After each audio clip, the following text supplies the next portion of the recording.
What's going on, Jets fans? Welcome into NYK today. Man? Happy to see you boys tonight. We've got some emails to read. We've got some voicemails to listen to. We are very excited that you've joined us, though. There is a lot to talk about tonight. Both of the big pro days that I think really hit home for the Jets fans right now have been Justin Fields and Zach Wilson. We're going to talk about all that. This was a fun week, man. It was a fun week. I hope you guys are having a good week, good Wednesday. But there was a lot to read, a lot to watch, a lot to read. Yes. I mean, it's gonna suck to go back into that dormant period again. But we're not completely. It's not really like a quiet time of the off season. Like this is not for the off season, but after the draft, you got that period of time. That is true. Things will slow down once the draft is over, but for right now, it's pretty much at like a high point for the Jets fans. Like we're all ready. This is the good part about having a top draft. Yeah, exactly, exactly. So we're gonna start actually with an email.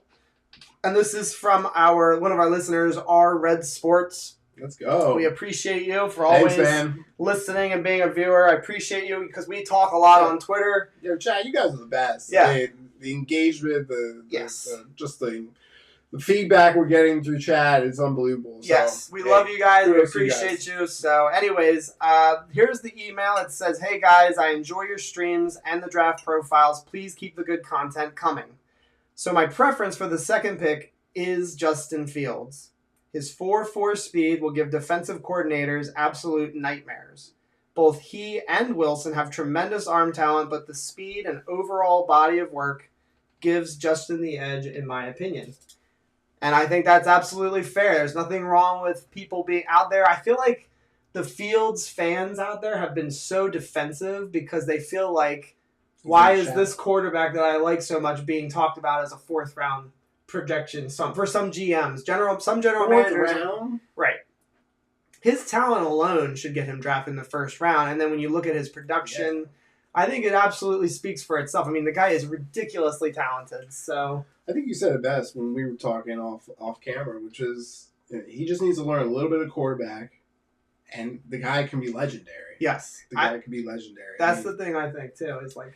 You know, he could be what Cam was supposed to be going into the later part of his career. I really do think that Justin Fields has all the physical traits, abilities of Cam, but with much better throwing mechanics, and could be that perfect long-term quarterback for whoever takes him at that point. So, absolutely. I think it couldn't be more bittersweet to see Tom Brady win the Super Bowl, a 43-year-old quarterback, and then go into the draft, going into Brady, everybody. We talked about him again. Going into a great quarterback class and saying, how do I get that?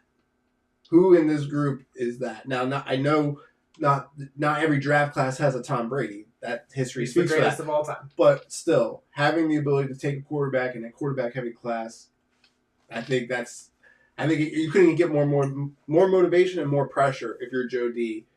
Because if you get it wrong, But hit on that voicemail, though. He's talking about Fields right now. He thinks Fields should be drafted ahead of Wilson. Like, he's making that claim. I think he makes a valiant argument. I think I would just say my number one con for Justin was, does he go through his reads, progressions the way he should be? And there's examples where he does, and there's examples where he doesn't. Yes. And then with Zach, I feel like Zach, you get a more complete package there. The footwork, which is something you're a big fan of. Yes. He does noticeably go through his read progressions. He can make every throw that Justin can throw, in my opinion. The only thing that really separates them is the speed, is the 40-yard dash time. And in which case, even if we had Fields, are we building an offense that's going to take advantage of that? Obviously, Trevor has speed. Trevor has a lot of speed. He has more speed for the size he is. Sure. I would say maybe as fast or a little bit faster than Patrick Mahomes. But I guess what I'm saying is, do we think we could maximize Justin Fields in terms, because if the only difference is the 40 time, I just think that's. I mean, obviously we're going to be improving the line, so we could be a team that can leverage that type of weapon. I don't know. I think that's my thing. I think the only difference is the 40-yard dash time, and to me, going with the risk of the one read progression problem, I think I would take that. I think I would take Zach. So that's the thing, and I will say that to Red Sports right now.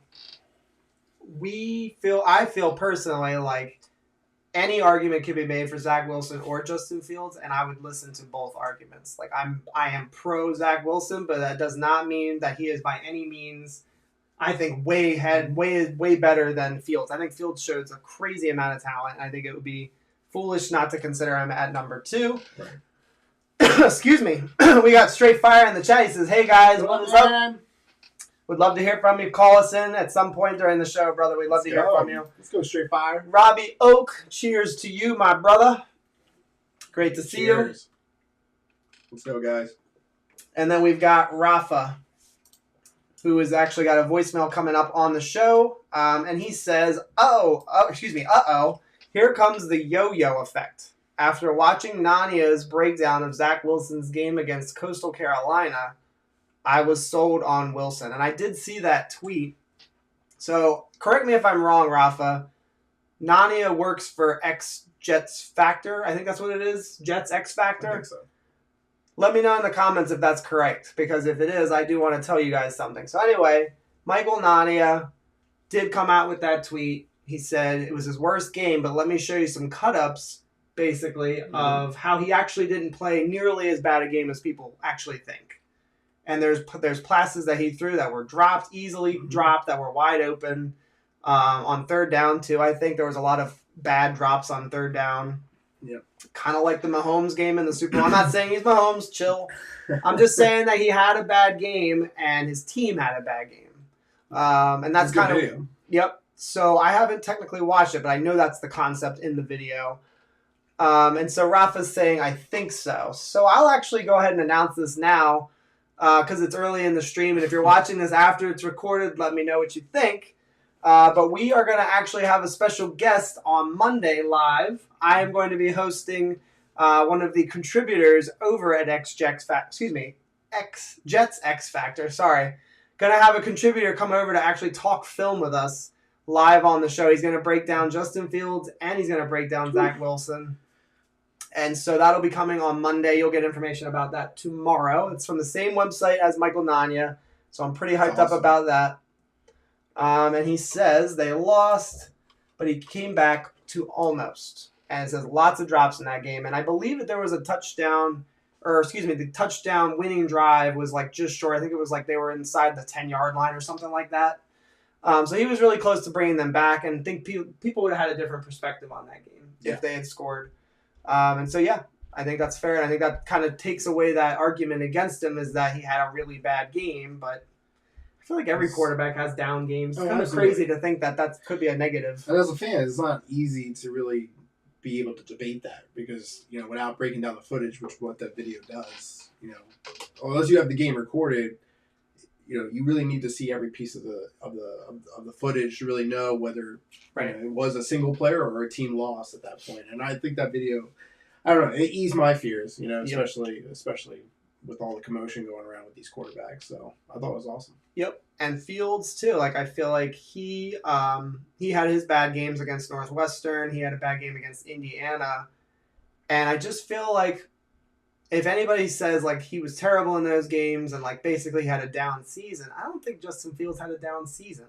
Justin Fields had 2 bad games and a shortened season. The dude balled the fuck out in that game against Clemson. Don't take that shit away from him. Now, I'm not saying that that's the reason why he should be drafted to, but that was an unbelievably epic performance. I mean, he took Trevor Lawrence by the drawers and pulled him down. Like Thunderdome. He crushed the soul of Clemson in that game. He didn't just beat them, he crushed them. He was running the football all over hell and creation. Dude, he was all over it. He got hit in the ribs, had a rib injury, played through it, and threw 6 touchdowns in that game. I mean, he balled out. So that's kind of the reason why I'm sort of hopping the fence back and forth, but really it is just like they're really good quarterbacks. They're good prospects, and I think that there's going to be a really happy team that takes either one of them. So, Straight Fire says, does everybody realize that game wasn't even on their schedule? It was a game they picked up on short notice. They didn't have time to game plan. And that's a fair point to make. Definitely. I didn't know that, actually. As many things as I've read and as many things that I've watched on film, that's pretty cool to read. I didn't read that little tidbit. Pretty cool. Yeah, thank you for sharing that, Straight Fire. That's awesome. Rafa says the game against Clemson was incredible. And that's the thing. I feel like you can't take it away from him. You can't necessarily grade a quarterback on bad games, and you can't necessarily grade them on great games, but I feel like the ones that are really special, high pressure games, that sticks out. That's a big thing. That's not something to just take lightly. Right. Yeah, the deep ball accuracy from him is absolutely ridiculous. I think that's his strength, actually, is his running and his deep ball. I mean, I know we're going to get to the pro days. Yes. But I would just say I was watching his footwork in the pro day, and I thought his footwork was really good. Yes, very impressive. We're going to take one voicemail right now. Just got to pull it up, and we will play it. This is from Rafa. Thank you again for voicemailing us. We do appreciate it. You're actually our only voicemail tonight, and that's okay. We do hate us. We hope to get some more people to leave us voicemails. If you're not following me on Twitter, this is a good segue, guys. If you're not following me on Twitter right now, what's wrong with you? Follow me on Twitter. I'm constantly on there talking about the quarterbacks, talking about the Jets, talking about the draft. So follow me on Twitter. I'm at NYJ Today. I am on Instagram as well, NYJ _today. Follow us on those social media platforms because we will be talking about stuff throughout the year. So anyway, this is Rafa, and he follows me. So let's go. Hey, just wondering if we should take Najee Harris with the 23rd pick and then alignment. I don't think we should miss on a player such as Najee Harris, and he's so talented. What do you guys think? Thank you so much, Rafa, for the phone call. Thank you for the voicemail. It's actually a great question. We don't want to talk too much about it. It does relate later. We are doing a mock draft tonight, and some of these, it is our last segment, but that's going to be our longest segment. So stick around if you can. We are going to do the mock draft live. We'll show you every single pick. We'll talk about each pick. So yeah, there will be conversation about Najee Harris. Basically, I'll say he is probably my favorite running back in the draft. Oh, absolutely. Najee Harris, talent-wise, it speaks for itself. Yeah. I mean, just looking at his last two seasons, definitely, it's not surprising to see where he's projected right now. Yeah. And I think that the thing that he has over ATN right now is, first of all, less carries, I'm pretty sure. I can't say that for certainty, but ATN played in college longer. And I just feel like Najee Harris, he has the ability to be like a tough inside runner, but also can catch the ball. And that's pretty rare. His total yardage, like I said, speaks for itself. Yep. If you stick around, I think you'd be very satisfied to get the answer. Yep. So we won't spoil it. We are going to... And Robbie Oak, I do agree with you. And again, we will get into all of this tonight. It's all part of the show. So we are going to move right into topic one. We already did it technically, so I'll move quicker. Topic one.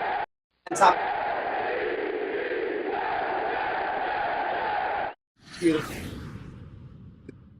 I go to sleep to that sound. I think I might as well. Anyway, we're going to go into topic two. And that is going to be on our next scene, so I'm going to hit forward. To be entertained with the throws that we're going to see here. Yeah. Apologize for the sound. We are going to keep that off so we can actually talk. But yeah, you're looking at plays from Zach Wilson's Pro Day, and we're going to kind of talk over this. It's only about a 2.5-minute loop, so you don't have to stare at it for too long. But yeah, so I just want to go over a few things from his Pro Day. We can talk about Zach Wilson. We've already talked a little bit about him, but I feel like there's still more. We had a lot of conversation about the two quarterbacks a lot before the show, and usually we save that kind of stuff for the actual streams. But the thing is, I feel like he's on the fence maybe a little bit more. Like he's not quite as certain. Should I run through my insecurities? Do it. I want to hear from chat, so let me know. All right, I don't think I'm crazy, but so here's why I would agree with John. I am really kind of have a leg over each side of the fence, which is on the Justin Fields side. Great footwork, great arm talent, great physical traits to be dynamic in and out of the pocket. the biggest thing that I'm sure you guys have read, I've read, you've heard, is the read progression and his football knowledge and awareness to make good choices. And there's times where he showcases amazing talent in that area, and there's times where it's a real concern. And I think that's coming with a quarterback that we have now, who one of the biggest cons about him, which is why we don't want to run it back with him, is his decision making. Right. So it's really somewhat just bad timing to have a top talent quarterback in most of the other areas, only to have the one bad trait that our current quarterback has.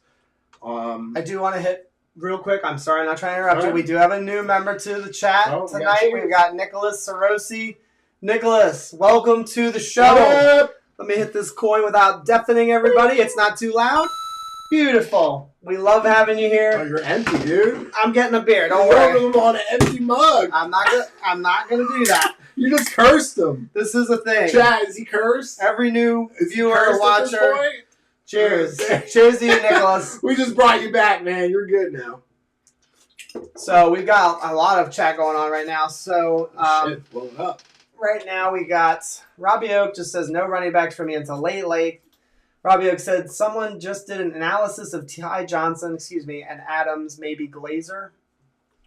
I'm not sure. I haven't watched it. I do talk to Glazer during the week on Twitter. You've probably seen us go back and forth. Usually I'm just busting his balls. I like to tease him a lot. He wants Villanueva from the Steelers to play right tackle. So I always bust his nuts for that one, but he'll be all right. JETS, checks. What's up? He says, I'm Nick from Twitter. We appreciate the follow, sir. Thank you for following us. What's going on? And he also says, would you get Watson or Wilson? We're on Wilson right now. We can spend a little bit of time, but you were talking about Fields still, right? I was finishing up Fields. We'll get back to the chat. I'm gonna go finish my story. So again, just touching on why I am more on the fence between the two quarterbacks that are, I think, in the Jets' reach, which is Justin Fields and Zach Wilson. I went through Justin Fields, my concern there, which is his read progression, that his biggest flaw happens to be the flaw of our current quarterback. So there's that. On the Wilson side, more complete package between his physical traits, his decision making, his football IQ, arm talent. Doesn't have the 40 time. I'm not really concerned about that. That's not a big thing for me. He shows enough with his legs on tape. Yeah, I mean we're not talking Peyton Manning fast here. He does have Peyton Manning fast. I said we're not. Oh, you mean slow? Yeah, I got you. Okay, compare him to I got Fields. I got you. Yeah, you're about to jump all over. I was about to say, he's not even fast. A wolf. Go ahead. So I'm not concerned about the 40 times. So to me, a more complete package in Zach. The only thing that makes me insecure is he's doing it at BYU at that level of college football. So, and that's a bad take, football fans. That's a casual right there. That's just casual fan of football. Joe Michael got around that. Stop it. Jerry Rice got around that, to your point. I'm just saying. It doesn't matter. Look at me. It doesn't matter. I want to hear from chat. I've heard what you fucking So listen, I have said, and I argue with him, competition in college should not be a selling point for a player. You analyze and you study the helmet. You do not study the school that they attend. It's not all the way. That's not always true. Because how many times have you heard kids say, "Wow, it was so crazy going from county to states or from states to nationals"? That's right. And if you are a good scout, you can see it when it's there. If you talent is talent. I agree with that's you. what I'm saying. But you don't know what the talent under pressure looks like. What do you mean under pressure? Not physical pressure. I'm just talking about talent, like other talent, the talent of that division or conference or whatever. Football is football. And here's the thing. He's 1 out of 11 on that offensive team. So if he balls out and he's the best player on the team, then that's a big he's a byproduct of their success. I do agree that the scouts can see the pedigree no matter if that pedigree's playing in peewees or in pros. I get that. But I just don't think you really know 100% of what you're getting. No. Because they're not always under that type of high talent pressure. But that's the thing. That's where you're wrong, though. I don't think so. It is. Listen, if you're a stud and you come from a stud school, are you guaranteed to be great? But stud is relative. It's relative to the talent around you. Like, if I went to... No, you're not. You're trying to change the subject. I'm not, dude. You what are you talking about? This is the argument. You don't know with any player. It doesn't matter where they come from. That's the point. I know what you're saying. You're saying that talent is universal, no matter where you are, where you're playing. Yes. Either on the backyard or in a stadium. Chat is blowing up. I'm way behind. I will say this. I disagree for the fact that the judging of that talent to a certain point. At a certain point, you leave physical talent, and you have to then compare it to those that are around him. And I do think he's an outstanding quarterback. He is a first-round quarterback, and he will be in the top rounds. But it's just a matter of, is he as complete as we think he is, given the fact that the talents around him for a period of time was not top tier. Let's just say that. I don't think it's something to be concerned about. That's what I call it, insecurity, not a concern. That's my take on it. All right, we got a lot to chat to catch up with. So listen, Nicholas, before I forget, I want to comment on yours. It says, would you get Watson or Wilson? So right now, Watson's in a situation where he's not even attainable, and he can't be considered right now. He's too much of it's a legal thing right now, man. Would you really want to touch that right now? You got to ask you something. Who was that? Nicholas? I am fingers crossed that Watson is innocent of all of that, because I do think he's a good dude. I think if he did do these things, he obviously screwed up. But that's not what I meant. Well, I didn't mean like, do you not want to touch that because he's guilty? What I'm saying is, do you really want to touch that? No, I'm agreeing with you. Yeah, I'm agreeing with you. Because even if he, we don't know how long the trial or this investigation is going to go. He's going to obviously be distracted. And in which case, you have a perfect storm of, do you want to give up 4 first-round picks or however many picks they would want for that type of gamble, for that type of risk? To me, I just don't think it's the ideal. I know it might be just timing, and he is a top 5 quarterback in an NFL setting. It's just bad timing. Yeah, it's not the right time, Nicholas. So if this weren't happening, he was my number 1 choice all off season. I have the videos on the channel to prove it. Go back to the early stream. I was willing to give up 3 firsts. I was willing to give up maybe a 2nd round pick to get him. I would have given up more potentially. Watson is a bona fide top 5 quarterback, and no doubt. What's funny is that you did a video of why we should get Watson. I did a video of why we shouldn't. My video did so badly that I had to delete it. Nobody agreed with him. That's basically what it amounted to. All right, so we got some chat. So Straight Fire comes back. So John Beck, former quarterback, I believe, in the NFL, didn't do very well. Just a backup. He says he ran both pro days and he's fantastic. Yes, I did read that. And, I don't know if he's coaching those guys right now, but if he is, he's doing a really good job. Like you said, I would agree with that completely. Nicholas, that's going to be touched on later in the stream. We do have a Darnold Trade Ideas segment tonight, so we will talk about that. Oh, let's see here. So, Rafa, I do agree. We do have a great group of running backs right now, and we will touch on that. I am of the belief that we should not be touching a running back anything earlier than... we can't go... Wait, if you can make it through the rest of the stream, I really think it would be worth your while. We should not do a running back prior to round 3, before round 3. I think we can consider it in the 3rd round. I don't think it's out of the realm of possibility. I disagree. What do you mean? You going to go earlier? Yeah, we'll talk about that. We won't go into it right now. So Nicholas agrees. Yes, we do have an underrated running back group right now. It's young. There's some talent. I think we got a solid vet in Tevin Coleman, assuming he can stay healthy this year. Dude, I'm not all in. I'm not that you want that they were saying that you would be all in on Coleman, but I am not feeling that. I'm not a big fan. And what did I give the rating on that? I gave it a C+. I think I did last. You didn't like it. No, yeah, you didn't like that. I don't know why we're jumping for joy. I know it's a great deal because it's so damn cheap. It's super cheap. It doesn't solidify what is a problem. We had a senior citizen at running back for the last few seasons. We're not able to keep up with this chat right now. This chat's moving quick. We are definitely taking Wilson, our Jets fans, happy. I am. You get some money for that one. So where is this button? Oh, it's silent. Hold on. I got to give you your coin. Your little talisman. Yes, sir. Wilson is the man. I am very confident in Wilson, too. You should be you subscribe to our channel. It means the world to us. Let's go. Listen. Get us to 400. We are this close to 400. How close? This close. We are at like 385 right now, and you guys Can have we get been, to 490? you guys have been Is that smashing the like button, smashing the subscribe Think button. we get to 400 tonight? I don't know. I don't think so. Probably not. We would appreciate Not with it, one though. voicemail. Not with one voicemail. No, it doesn't take that. It takes a good show. Nicholas, we appreciate your support, man. We are we're doing a giveaway for the NFL draft. That's what we're alluding to. So if we have 400 subscribers, can make it for the draft. by the NFL draft, we're giving away a $50 gift card to the Jets shop. Buy yourself a jersey from the NFL draft. That's our If you're giveaway. here for the draft, not only will you be forever immortalized, but you probably will be able to talk me into doing something.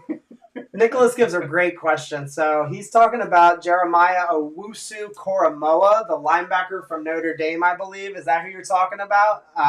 Dude, I would be all for that. There are some stuff. That's the problem. I don't know. I don't think we can take him at 23. I want to know what he was saying. 34? I'm sure he was talking about 23. There's a lot of questions. So Straight Fire says Steve Young did as well. How did that work out? Means nothing. He came from BYU too. Bitch. Bitch. It doesn't mean anything. He's wrong about all of that. The school does not matter, folks. It doesn't matter. You can say what you want. Oh, another comment. Kurt Warner. He came from the grocery store university. He was stocking shelves and they signed him. They said, you're really talented. We want you. I'm not saying that not every squirrel finds a nut. Rafa says, is Northern Iowa a good school? A big school? Josh Allen's competition? Bring it, Chad! Slam him for that comment. He deserves it. He does not deserve it. All right. Grant Rude, welcome to the chat. What's going on, man? Great to see you, brother. Yeah. As always, Grant Rude is one of our loyal listeners. We appreciate you, brother. I'm sure you're gonna be on my ass all stream. There are some opportunities, Grant Rude. Tonight we can strike like vipers. We can do it together. All right, let's see. We got some chat. You have great passion and love for our Jets. Hell yeah, brother. We love the Jets, dude. The Jets, we bleed green, baby. We bleed it, and the thing is when they lose, it literally kills my soul. I hurt when they lose. Last season was awful. Last season sucked.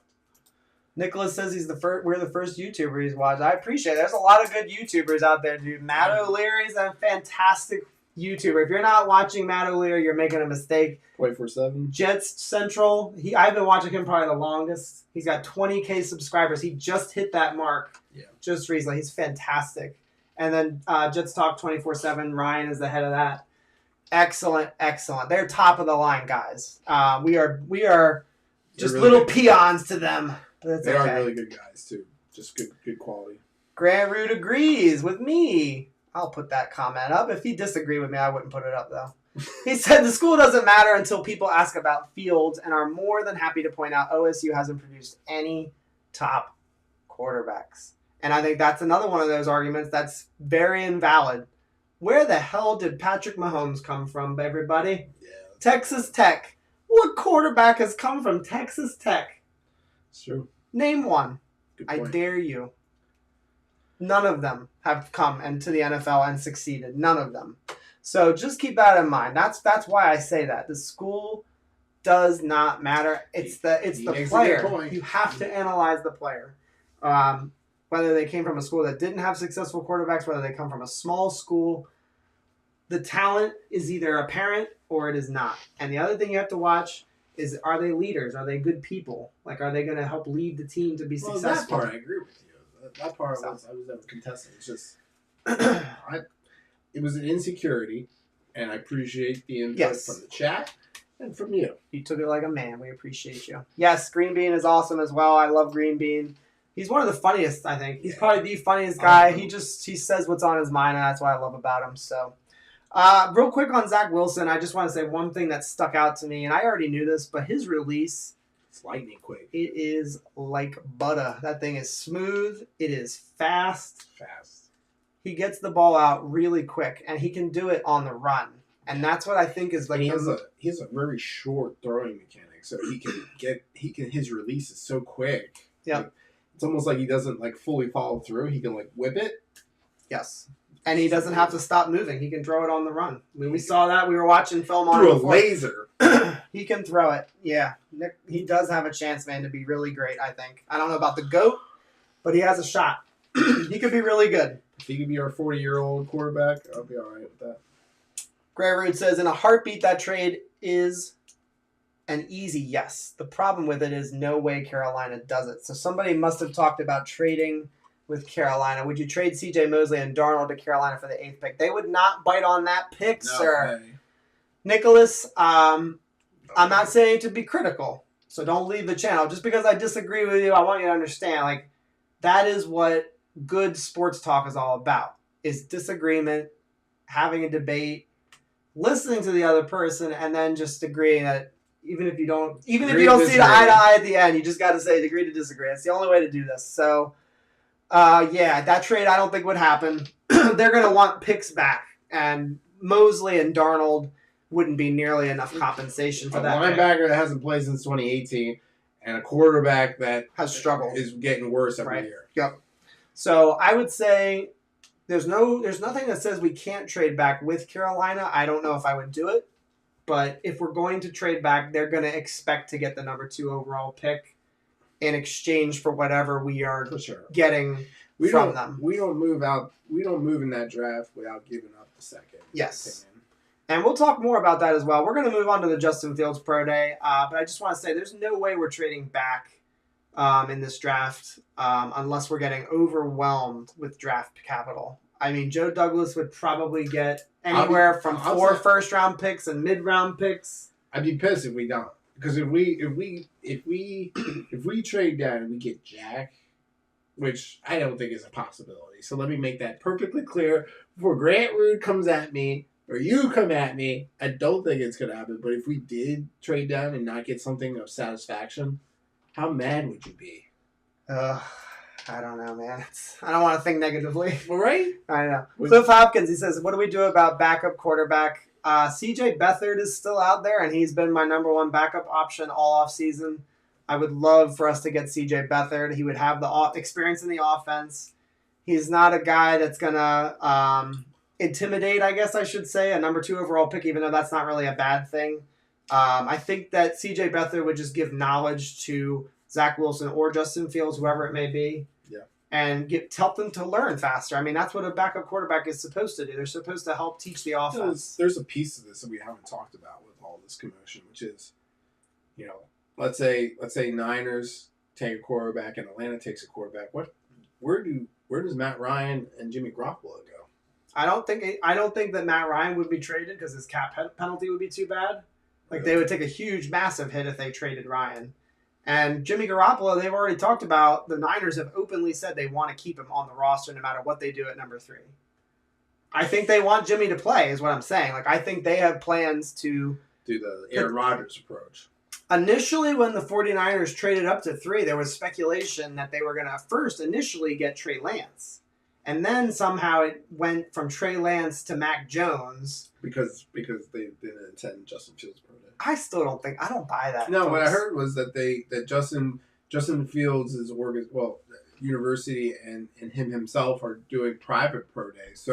So San Fran didn't attend the open pro day, but they're going to do some type of one-on-one private pro day, is what they're apparently saying. So it means that Mac Jones maybe isn't as guaranteed for the Niners as I think that may have been just smoke, that Mac Jones thing. Like, I think that the Niners were they don't really care if people know who they're taking, but it's not really good. Like, I think it was all based off of who they attended. I don't think there was any other substance to it, which is why I think it's a key point that NFL Network put out, which is that Fields is the only one doing private pro days versus the others only held open pro days. So that means the Niners can just catch up with him another time. It actually might be better to do a private pro day. You have more access to the quarterback.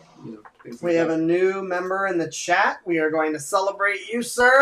Welcome to the stream. We appreciate you. His name is Anthony Galeros. We appreciate you checking out our channel. We were just talking about Anthony's hot sauce. We had buffalo chicken for dinner. It was delicious. All right, let's see. So welcome to the chat, Anthony. We're happy you're here. Hope you're subscribed. If not, we hope you watch us and enjoy the show and consider subscribing. We appreciate you. Caught up yet? Or are we still catching up? No, we're still catching up a little bit. Mac Jones, second pro day. Yeah, he'll need to have another one because he wasn't particularly great. No. Not that it's a big deal. I think pro days are overrated. We talked a little bit about that too. Yeah, he beat me up on it. Pro days are a way to meet the quarterbacks in person, to watch them throw live. It's not necessarily a be-all, end-all evaluation. It's supposed to sell you the car. Right, sure. You already test drove the car. You picked the color out. You've watched the car. You've seen it online. You touched it. You pumped it. Yeah.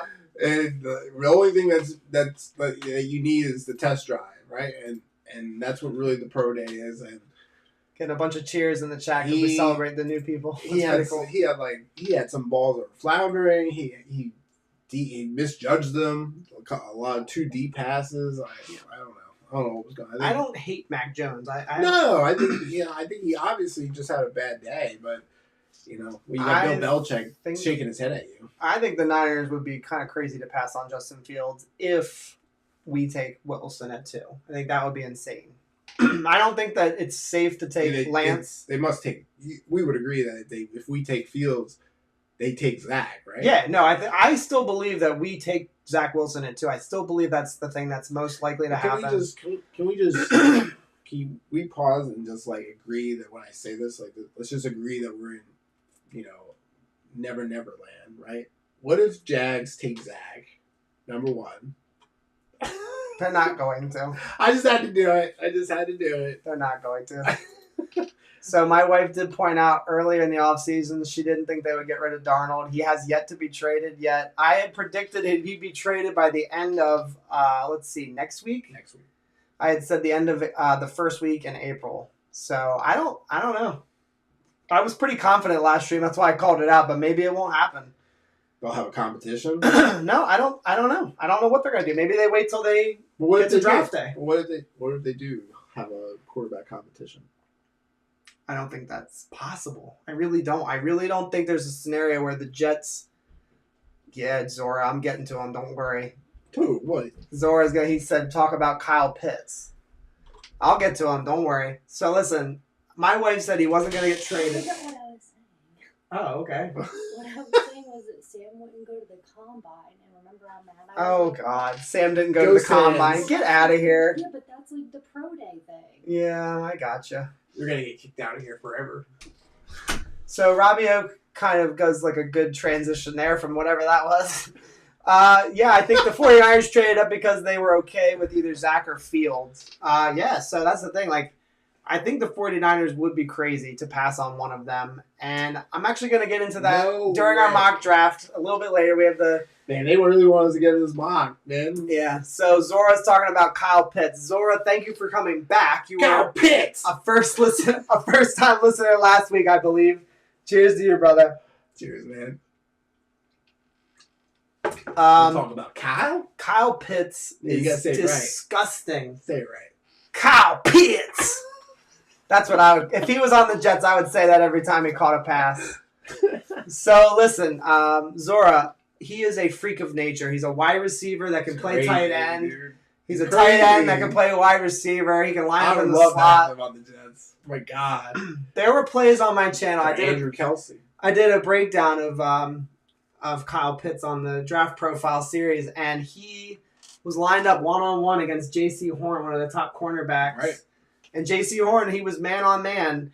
And the quarterback threw a back shoulder fade and hit him a little bit too far on the inside, and he just caught it easy on J.C. Horn. I mean, he made it look really easy. Kyle Pitts is a beast, and the only scenario where we're going to end up with him is if they are truly going to just pass on a quarterback and stick with Sam.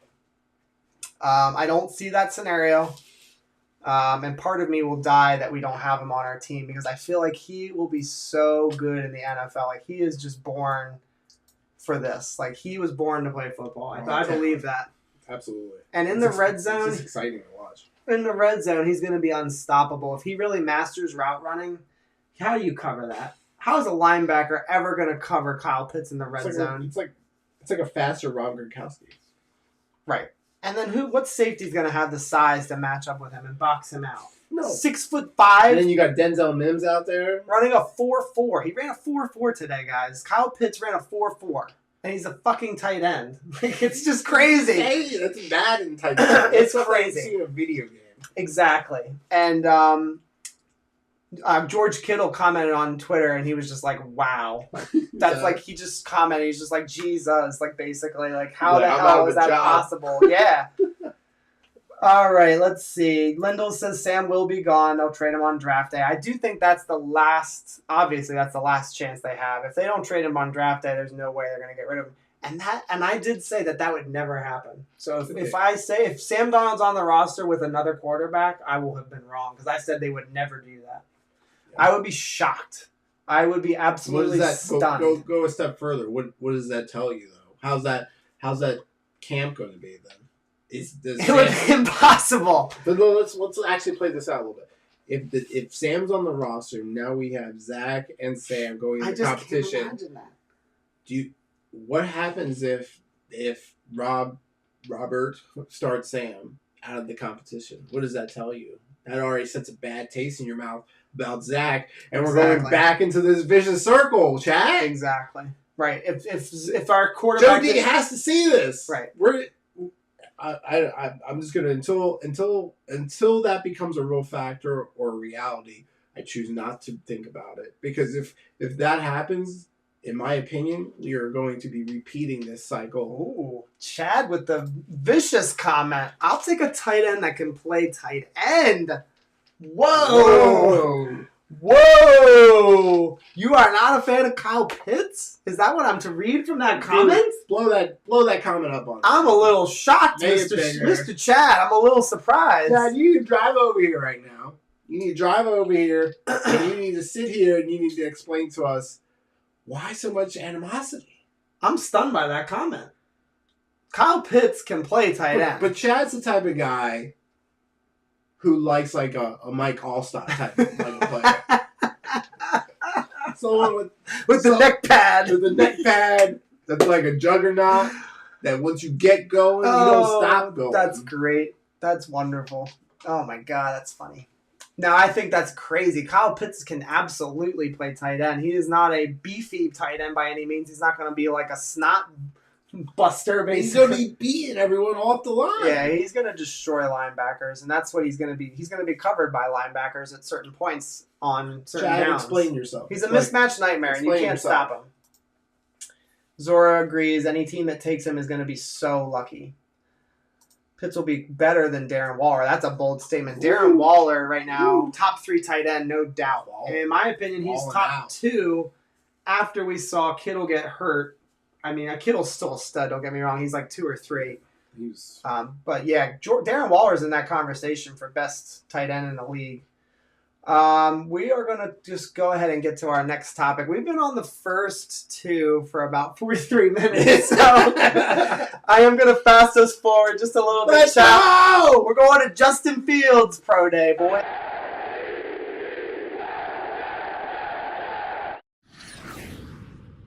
Also commenting on our lack of tight end production since Dustin Keller. Okay, then I read that one wrong then.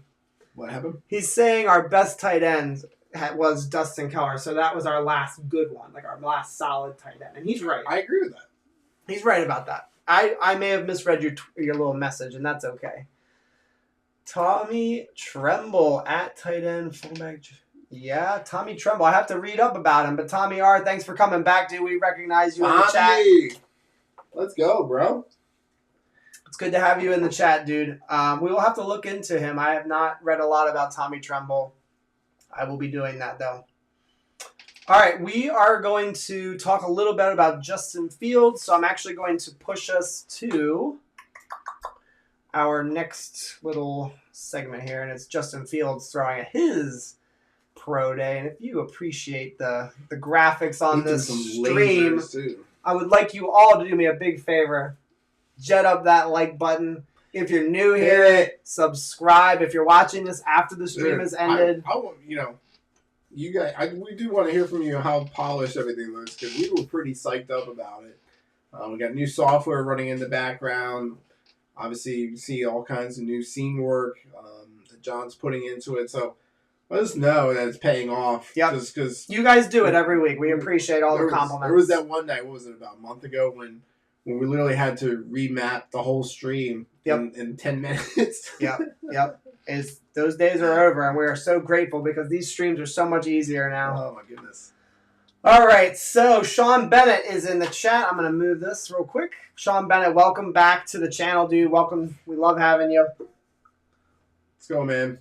He says, I was impressed with the 4.4 40, but not on his timing on the throws. So you think he may have held the ball in the pro days? Like maybe he was throwing it late? Is that what you're saying? I would need you to kind of specify what you're saying. I think I know what he's saying. I believe that's what he's saying. He's saying maybe he threw it to, like he was not a pro day, though. Anticipating routes. Yeah, it's just a pro day. I think that would be something I wouldn't really worry about. Yeah, the deep balls are ridiculous. He says deep ball many times the wide receiver had to slow up or stop. So there's never going to be a perfect deep ball. Like you're going to see those every once in a while. Nobody throws a perfect deep ball every time. Except for one person. So I watched Zach Wilson's pro day, and he had a couple of misses too. Like everybody misses on their pro day. There's nobody who has like 70 out of 70 passes completed. There's always going to be some balls that hit the ground. And again, I kind of agree here. These pro days haven't done anything for me either way. Some great throws, some okay. And agreed. Yeah. You can't get, like, I was real hyped up on the Wilson pro day because I feel like he showed that awesome release and I felt like he showed the qualities that I was looking for. But it wasn't really like the throws to the players. Right. It was more about him being able to throw off balance so incredibly well. Like, he has a really good ability to throw on the run. And I think it's probably his most underrated quality, but people don't talk enough about his ability to throw on the run. The pro days, like I say, are supposed to be the cherry on top. In which case, you're not looking for the entire session to be dynamite. You're looking for that one quick blink of that amazing talent of what could be that sells you 100%. So you're already sitting at 98, 99%.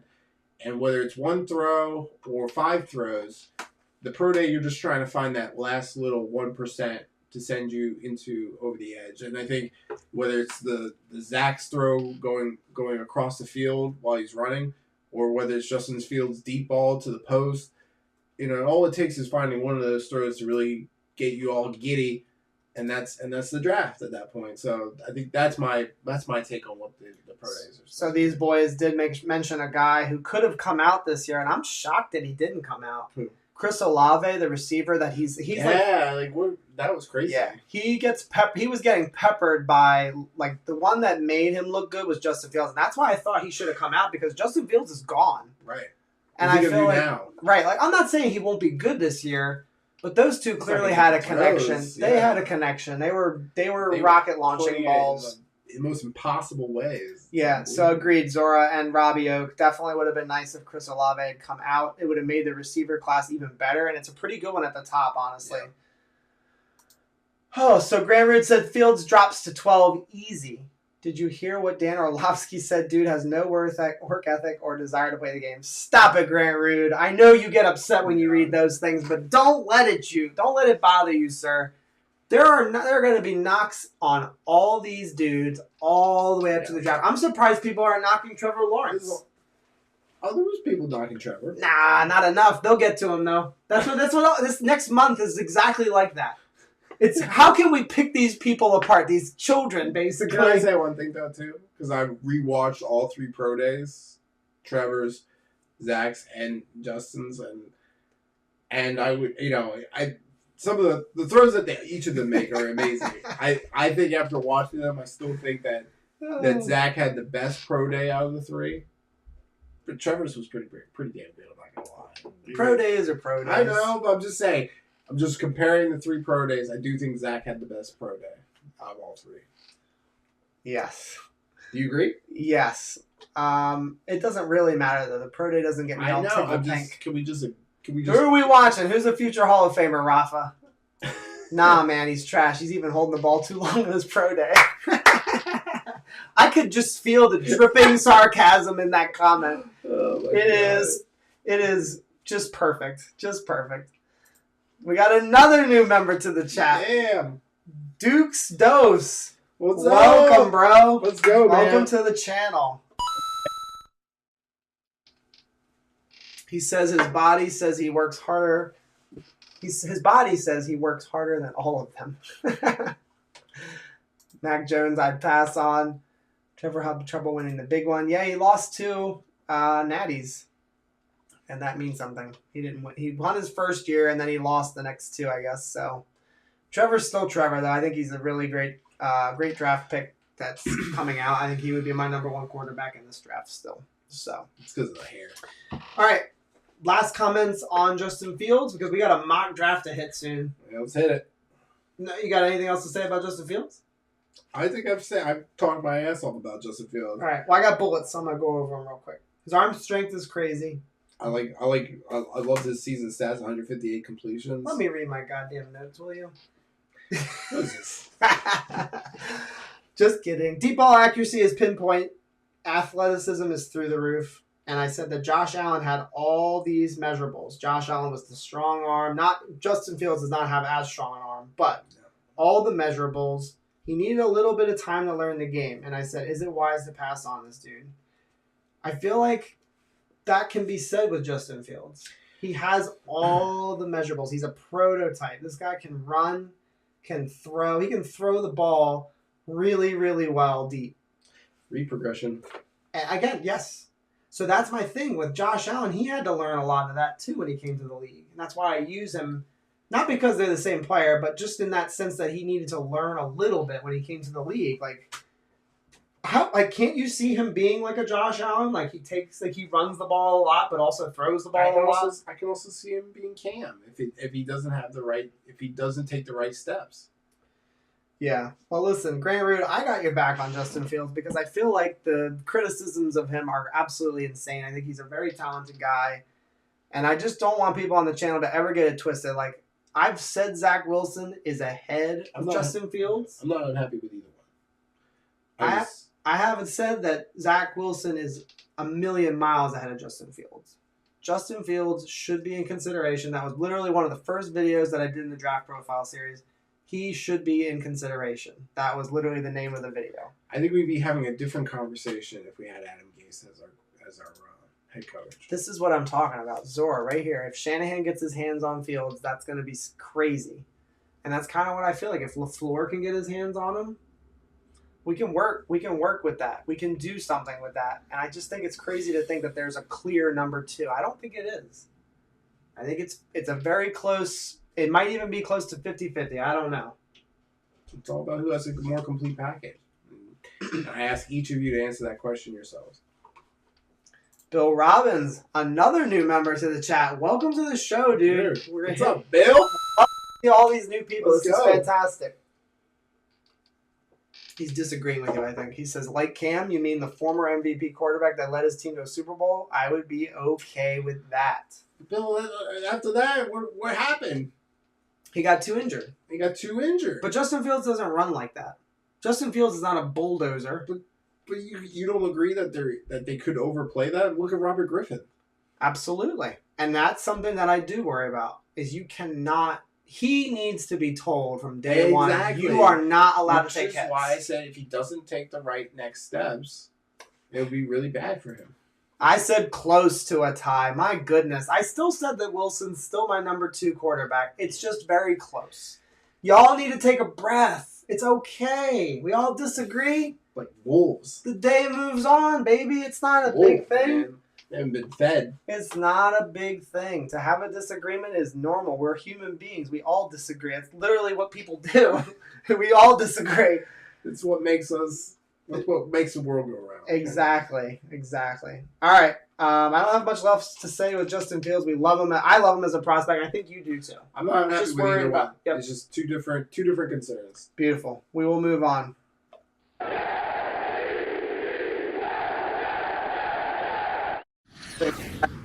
Comment. He says, this is getting good. Listen, man, we want it to be like this. This is why I love this channel and doing this channel, is because I feel like the disagreements are such a healthy thing. Like, that's the way it has to be. Like, we cannot bullshit each other. I'm not gonna yank your chain. Don't yank my chain. If you disagree with me, tell me. That's where it's at. Tell him like Grant Root tells me, okay? Because Grant Root doesn't get off my ass about some of the things that I say. So someone do the same to John. So Bill is chiming in again. He says he loves Wilson, just think Fields is going to be a special player. And that's exactly how I feel about both of them. I think they both have a shot. And that's all you can ask for, man. That's it. And that's why I don't think for a second that you don't think that the New York Media will be all over Joe D if he chooses wrong. Oh, for sure. So. It'd be a problem. If he misses on this quarterback position, it's going to be potentially his job. Likely his job, I should say. He says, I feel the same way. I can't choose between either. It's close. That's all I'm saying. It is fucking crazy. Exactly. It's fucking crazy. Well, come on, Mike. Sewell at 2? My God. See? He's saying you gotta remember. That was back in the earliest part of the draft planning. Okay? Sean Bennett says I'd go with Wilson. Keep going. Keep going. I know. I'm just saying. Grant, I love you. I'm just coming after you just because I think it's always good for the chat. Gets it stirred up a little bit. I think that you can't go wrong with either quarterback. Do we have concerns? Some of us do, some of us don't. But no matter what happens, I think... Penny Sewell sucked at number 2! Wait till we get to this mock. I can't wait. I think you got a few that I'm going to go after. I love this mock draft. It's fantastic. John will only be upset if they run with Sam. I won't be upset. Robbie Oak, you're wrong. I will be disappointed. But I will be excited. You'll be upset depending on what happens as a result of that. Yes. If we trade back from 2 and we get extra first-round picks and we get Kyle Pitts. For next year. Kyle Pitts! If we get Kyle Pitts, some extra picks, and some more players, I'll be upset with the Darnold thing, but damn, man. We'd have a really solid little team around us. I feel like there'd be some potential there. I still wouldn't do it, but I wouldn't hate it. I just wouldn't hate it. It would suck. I'll tell you that right now. Our Mormon boy. Mormon Mahomes, right? I'm never letting it go. 3 years from now when we're arguing over draft prospects, I'm dismissing your judgment based off Sewell at 2. Laughing emoji. All right. That was at a time that you're taking out of context, Grant. Give me a break. Cut me a break, Grant. Don't ever cut him a break. Cut me a break. We're going to talk a little bit about this trade. I have a very insane... basically a theory, if I will. And I'll talk a little bit about it. So this trade happened literally at the exact same time that the Wilson Pro Day was happening. It was either right before it or right during. The Miami Dolphins, who held the 3rd overall pick, traded back with the San Francisco 49ers. The San Francisco 49ers were at the 12th overall slot. They jump all the way up to 3. Right. And they've been very open about it. They said they're taking a quarterback. They're going to potentially keep Jimmy Garoppolo. They said they feel comfortable with being at 3. And they're excited about who they can get at 3. Because they know that there could be quarterbacks taken ahead of them.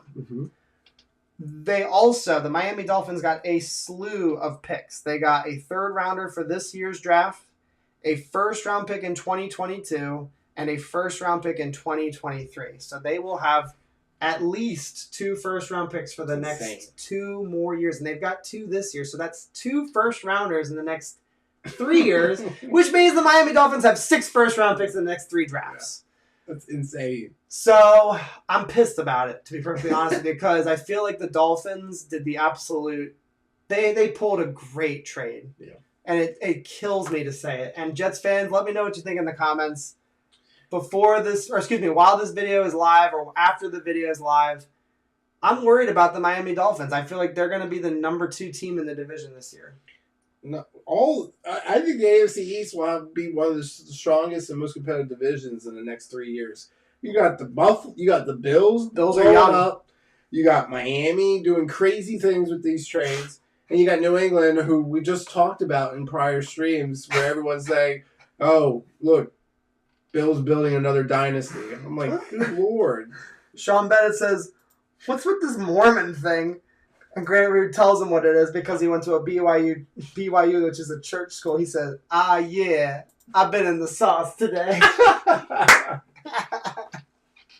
What's up, Sean? Fantastic. Effing gas mask boy got them 4 number ones. What the fuck? Yeah, the left tackle. I can't even remember his name. I tried to erase him from my memory. They gave him to the Texans for a slew of first rounders. Yeah, the Dolphins are set up, boys. Like, that's going to be a problem. I actually, in some ways, I'm more worried about the Dolphins than I am the Bills, because the Dolphins have now set themselves up for long-term success. Dude, we got 6 games with these mofos. I'm worried. The Dolphins have a chance to be at least number 2 for a really long time. So wrap your heads around that, Jets fans. Like, if we take Wilson, or if we take Fields, if they don't pop, we're in trouble. Oh, yeah, we're in big trouble. And I hate to be negative on the channel, but I'm going to keep it real always. If we don't hit on this quarterback pick and the Dolphins have 6 first rounders in these next 3 drafts, we're screwed. We could be in for a even worse drought. Even worse. 10 years. It could be another back 10. to this point in time. Think about that. Hold on a second. I don't want to be negative. We have to be honest. We got to be honest. If we don't do it right. Yeah, Laramie Tunsil. Yep, go ahead. We could be in this exact moment, chat, 10 years from now. Yeah. Oh, it's tough to think about. And again, I'm not rooting for the Dolphins, so don't get it twisted. I'm not happy for them. I am miserable. I am miserable because I think they have a real shot to do this for a long time. That really freaked me out, man. It's the truth. When I saw the trade, I was like, well, that's not good right now. I said, well, that's not good. It's been like 10 years now. I'm going to get into my theory basically right now. God. Ready for this? What? It would not shock me. I saw this on Twitter, and honestly, I started out like mocking the person, and I don't really do that on Twitter. I started mocking them, and I thought about it for a little bit longer. It actually could make sense. If the Jets decided to trade Darnold, let's say during or after the first round, or maybe even before the draft, what if the Jets and the Niners have like a little, basically like a wink and a nod agreement to swap picks on draft day? Depends on who the Niners The want. Niners did that. They did that with the Bears. They swapped picks. Mm-hmm. I believe it was the Bears. Correct me if I'm wrong, but they swapped picks with the team ahead of them because the Bears wanted Mitchell Trubisky, I'm pretty sure. And it was just one jump. Right. So, and Robert Saleh has a relationship with them. Correct. And we saw what the Niners did right on the same day as the Zach Wilson Pro Day. But what does that tell you? Who do they want, Zach or Justin? My theory right now is the Jets actually want to trade with the Niners. They want to trade back to 3 and take Justin Fields. Or whoever the Niners don't take. And what could happen is this was the trade idea. The guy said, what if we trade back with the Niners and they give us Nick Bosa or Fred Warner? I don't think I would want Fred Warner. I would rather have Nick Bosa. But what if they swap picks with us to go from 3 to 2, and we go to 2 to 3, and we get Nick Bosa, and we still get Fields, or we still get Wilson? And at first I was like, that's a dumb trade. That's a really stupid trade. Your reaction was dumb, but now that I'm thinking about it. It's a very interesting thing because, again, there's a relationship there between the Niners and the Jets. It's crazy. It happened on the Wilson Pro Day. That's crazy. Nick Bosa and Justin Fields. And I want to just make something very clear to you.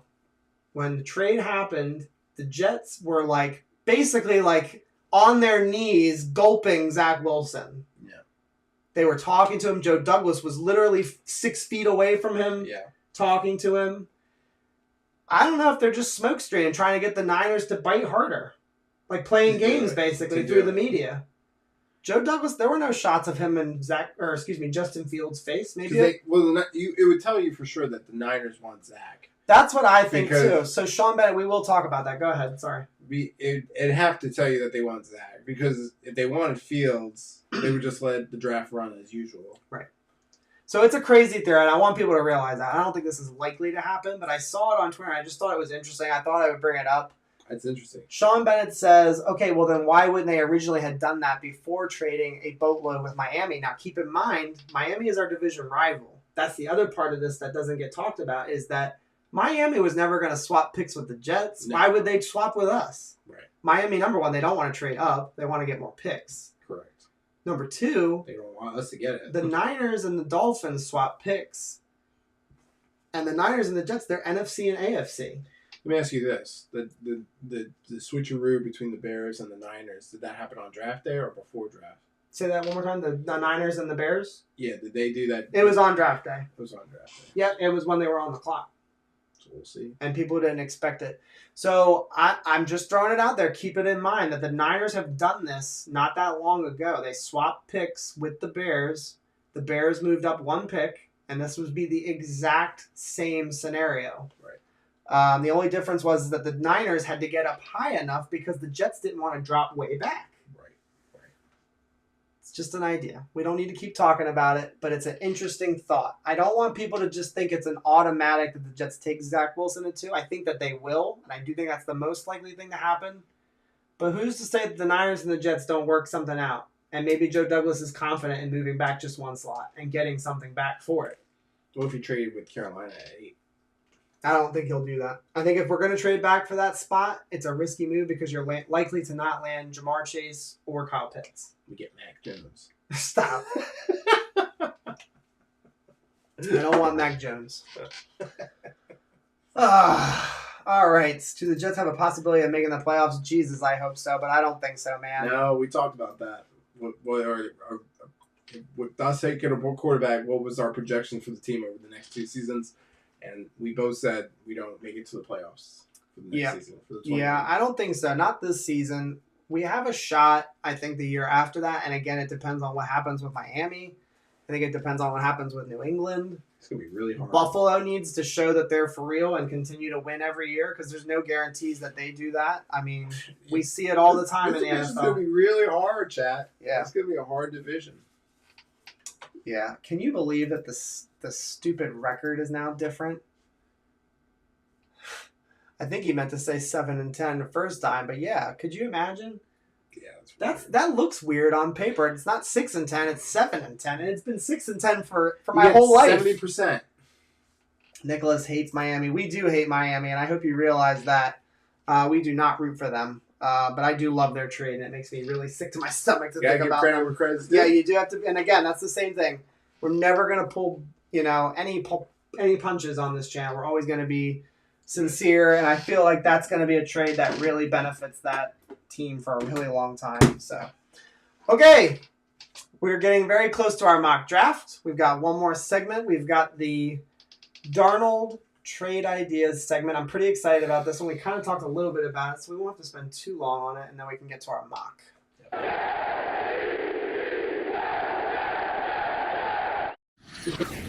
Guys, the report that there's expectation that the stadiums will be open. Roger Goodell thinks that they'll have stadiums. All stadiums will be open. Let's go. Let's get back to normal. Who's going to a Jets game this year? Can you imagine? Can you imagine tailgating again with Jet fans? If I have to wear a mask, I'll get you over one of you. I'll do it. And I would love Dude, that. how awesome would it be for those who can attend a Jet game for us to do an NYJ Today tailgating in Jet Stadium in the Meadowlands? So that's the thing. Who wants that? Put that in the chat. So maybe we should start a Michelle list. wants to go. She's been telling me she wants to go to a game. Maybe we should do. Maybe we should start like a. That's my hot wife in the chat that you see. I mean, even for those who are not near Meadowlands, if you, I mean, obviously at that point travel would be open. But if you're interested in doing a tailgating, just let us know in the chat. Tommy R says section 207A. Let's go, man. Let's go. Chad wants to go to a game. Absolutely, dude. We will be there if they have tickets for sale. I'll be buying and I will be there. I come from Maryland, baby, and I'll be making the drive. Don't you worry. I'll show you guys my arm talent in the parking lot. I'll throw some real deep. Some deep rainbows. If we want to talk about mechanics, this guy has the worst mechanics, but he has a pretty good deep ball, actually. I'll throw the rainbows all day. Yeah, Nicholas wants to go to a game. All right, let's talk a little bit about this Darnold trade ideas. What are your ideas for a Darnold trade? Give me just any. Well, I think to have that conversation, it goes back to what is he worth? Well, You tell me. You just give me your ideas. So like teams that he could go to, what we'll get back for it. I think Carolina. I mean, what Carolina does is a big indicator. I think if they wanted a quarterback and if they wanted to trade in the top 5, they would have already done it. Because Miami was selling that pick. You don't think Miami? But Darnold would be the perfect steal for them. They might not be interested. But they might. They might be, yes. Somebody might. What Belichick was interested in him. I think, chat, you let me know if I'm wrong. I think he'd be a great fit for the Washington. I was about to say the other thing. The Washington football team. I think he'd be a great fit for the Washington football team. I think Ron Rivera would be great for him. That defense is legit in DC. My God. They've got the front 7. They're starting to work on their secondary now. True. They've got beast wide receivers. They've got a good young running back in Antonio Gibson. They've got good blockers. Isn't the Raiders looking for a quarterback? They got Derek Carr still. They're not really in the hunt, I don't think. So Zora is saying send Sam to Carolina, and one of my ideas actually is to package Sam with the 23rd overall pick to Carolina. Now I think we would need to give the 8th. They have the 8th pick, yes. We would have to give more than just that. Yeah, there's no way they're taking that. Listen, I'm not suggesting that we should do this. It's an idea. Remember, this is the segment of ideas, not of what will happen. I'm saying that he's not worth that. He's not worth that value that you're putting on him. To get the 8th pick overall? We would have to give more, I said. 23, Darnold, and another pick, probably. At least, or another player. I don't think it would be that much more.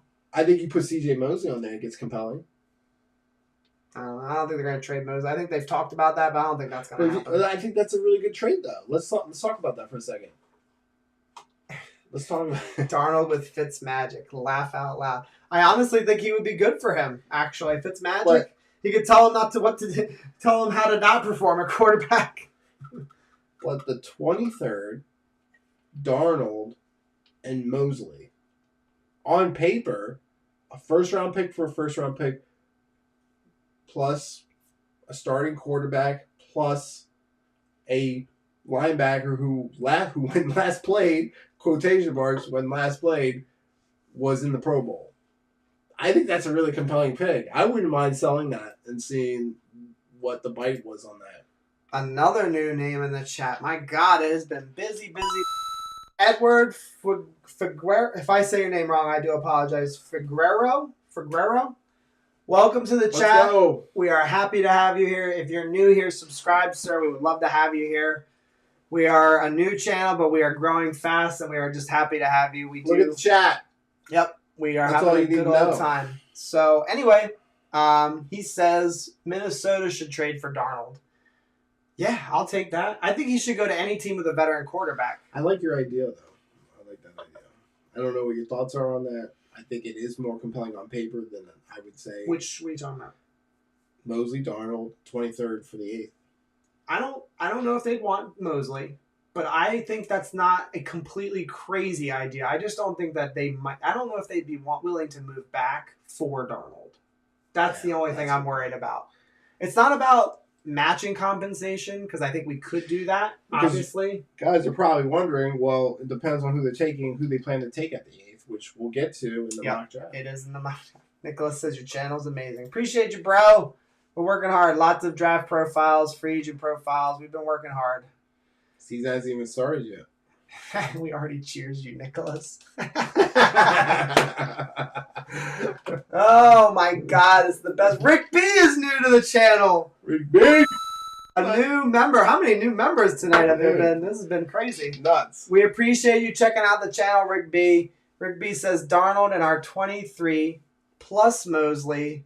Denver still plays a 3-4 for the number 9 overall pick from Denver if Pitts is still on the board. Holy Kyle Pitts! God. That's an awesome move. If we land Fields or Wilson, and then Pitts, it's going to be an exciting year. It would just be messy. It would be messy because we're live streaming for the draft. Anybody that's watching this live or I hope you guys recording, can make it. we will be live streaming the entire first round. I'm gonna be getting solo. saucy. Who was that, Sean? We getting saucy. As of right now, I am solo for rounds 2 and 3. If anybody wants to stream or collab with me, let me know. Show me your channel. If you've got a channel out there, we'd love to collaborate. Is it like I show you mine, I'll show you yours? Kind of like that, yeah, exactly. Rafa says we would need to also throw in next year's second. Look at Zora. Kyle Pitts. He knows. Kyle Pitts? That's how you say it. If we draft Kyle Pitts, say it. that has to be something that happens. Say it that way. Yes. Hit that like button, boys. Yes, crush it, and then subscribe as well. We would be absolutely sick if we landed Pitts. You don't have no idea. If we hit... Dude, chat's getting excited. Chat's getting excited right now. Pitts is crazy. Pitts is scary, and he's crazy. He's a monster. Watch the film on him. He actually kind of reminds me of a little bit of Terrell Owens. He's not the same player, so just relax. I was going to say Megatron. Watch him play, though. He actually bodies people out. He boxes people out like His T.O. size does. is like Megatron. I made mention of it in my video for him. I talked about Terrell Owens. I don't see Megatron. He's not running. But he's got the size, the physicality, like Megatron had. Megatron was Hall of Fame special, man. Dude, Terrell Owens will be, and he already is, I should say. But Megatron, I feel like, was just an absolute freak. Cow. I could make T-shirts on that. I would do that. That might be the draft giveaway. Yep. He is Cow Pitts. Shannon Sharp 2.0. Yeah, dude. Shannon Sharp was ridiculous. He and his brother. That's the other thing. His brother was a really good player. His brother gets overlooked. His brother, if he had stayed healthy with the Packers and Brett Favre, he would have been in the Hall of Fame. No doubt. He was, and Shannon Sharp talks about it. He said his brother was better than him. Right. Scary. All righty. Fired up Ville over here. Fired up. We talked a couple of ideas. There's still one more I want to talk about. I think he needs to go to a team that has a veteran. So Sam? Yes. Yep. If we could trade him to a team like Pittsburgh, where they're definitely going to start Big Ben, there would be no competition no matter how well Darnold played in training camp. He would just sit. Steelers don't want any part of it. They probably don't, but I'm throwing names out there. Pittsburgh would be an interesting team. I think Denver might even be interesting because if that's the case, then Washington's bad move. Let me just finish my damn thought, will you? You don't have to get so. We got another member to the chat, Thomas Hunter. Welcome to the chat, Tommy. We are happy to have you tonight. We're having a great time talking Jets. And we're glad you're here. Excuse me.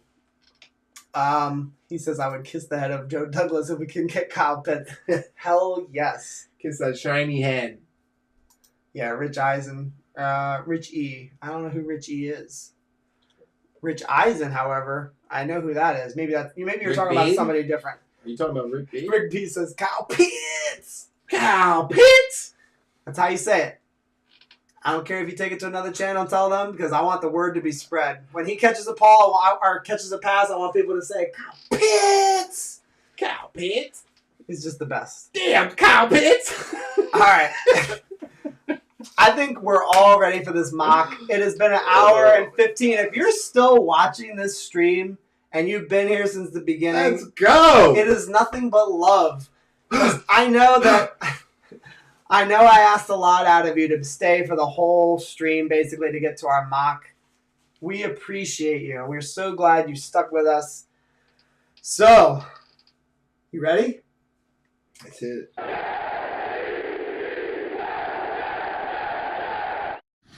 Over the ground rules. Okay. And then we'll get into it. So the first mock draft that we did on the channel, you held. I took the number 2. You took number 1. Yes, correct. Sorry. So I held number 1. He held number 2. We have flipped that. And you can ask Grant Reard. He'll tell you all the fuck about it. Yes, Mike took Penei Sewell. And again, that was... Give him the date of that. That was back in early February. It wasn't that long ago. It was early February. It was really embarrassing. Play that shit all you want. It was early February, okay? All right. Zora's ready for the mock, so let's not delay. Here are the rules. We flipped the draft order. He's got the picks that he didn't have last time. I've got the picks that I didn't have last time. I hold the Jets' second overall pick. He holds the Jets' 23rd. And we're going to go through these picks. We'll talk one at a time. I've got some pretty cool visuals to carry us home, so you'll be able to see it pick by pick by pick by pick. And we note that. Yes. Because he literally had to make individual scenes for each one of them. This one was painful. It was like an animation. There was a lot of work involved in this. So let me get to our next screen. We've got the draft ready to roll. Oh, Lord, he's lighting up the bowl. Rafa. Ooh, Rafa. Got the ganja. Rafa man. All right. So, number 1 overall pick belongs to you. You want to announce it? Jacksonville Jaguars take Trevor Lawrence out of Clemson. That's just, I'm not gonna lie. That sound brings me back. We appreciate you, Nicholas. Thank you so much for tuning in tonight. We hope you keep coming back. So, anything you want to say on Trevor Lawrence? I mean, we don't have to spend too much time. Physical freak, 6'6", 220, 70% QB rating, 231 completions out of, 330 attempts, 24 touchdowns. Got better every year from his 18 season to his 19 season to his 20 season. I'm sold. Yep, it's an obvious pick. I wrote that on my notes. Hair like a mane like a lion. A roar like Leonidas charging down in 300.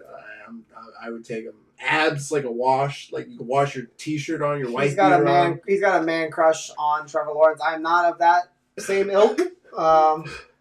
Zora said, nobody saw this coming.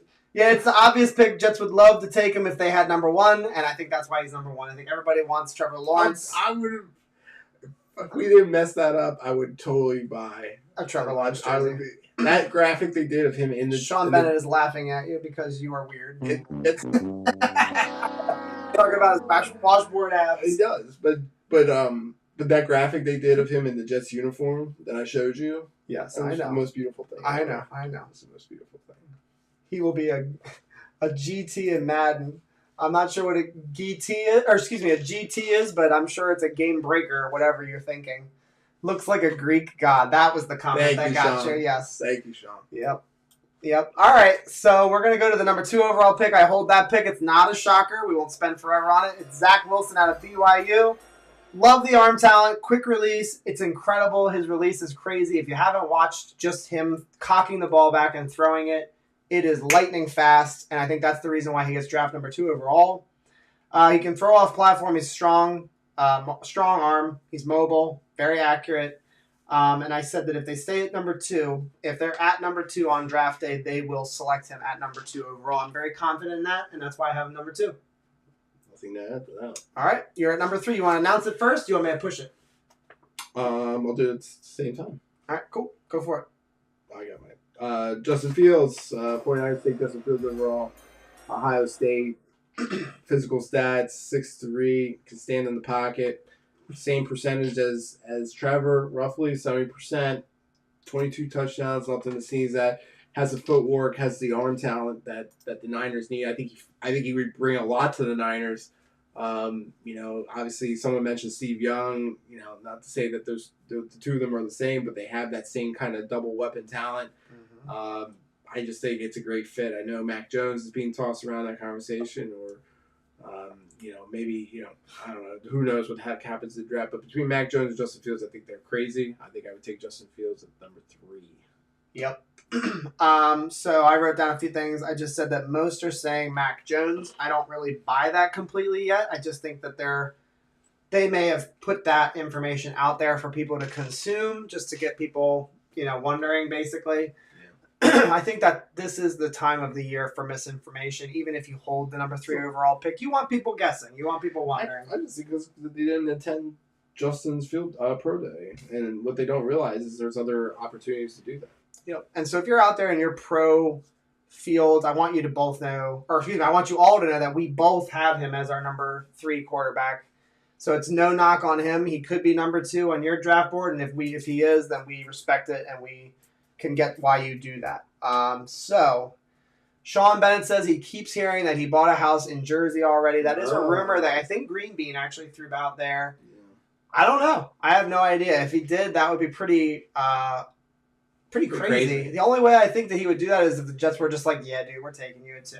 Like, we're letting you know now. That clip of Joe D going up to Zach That would literally be when it happened. And he was like, hey, do you want to buy a piece of property? Yeah.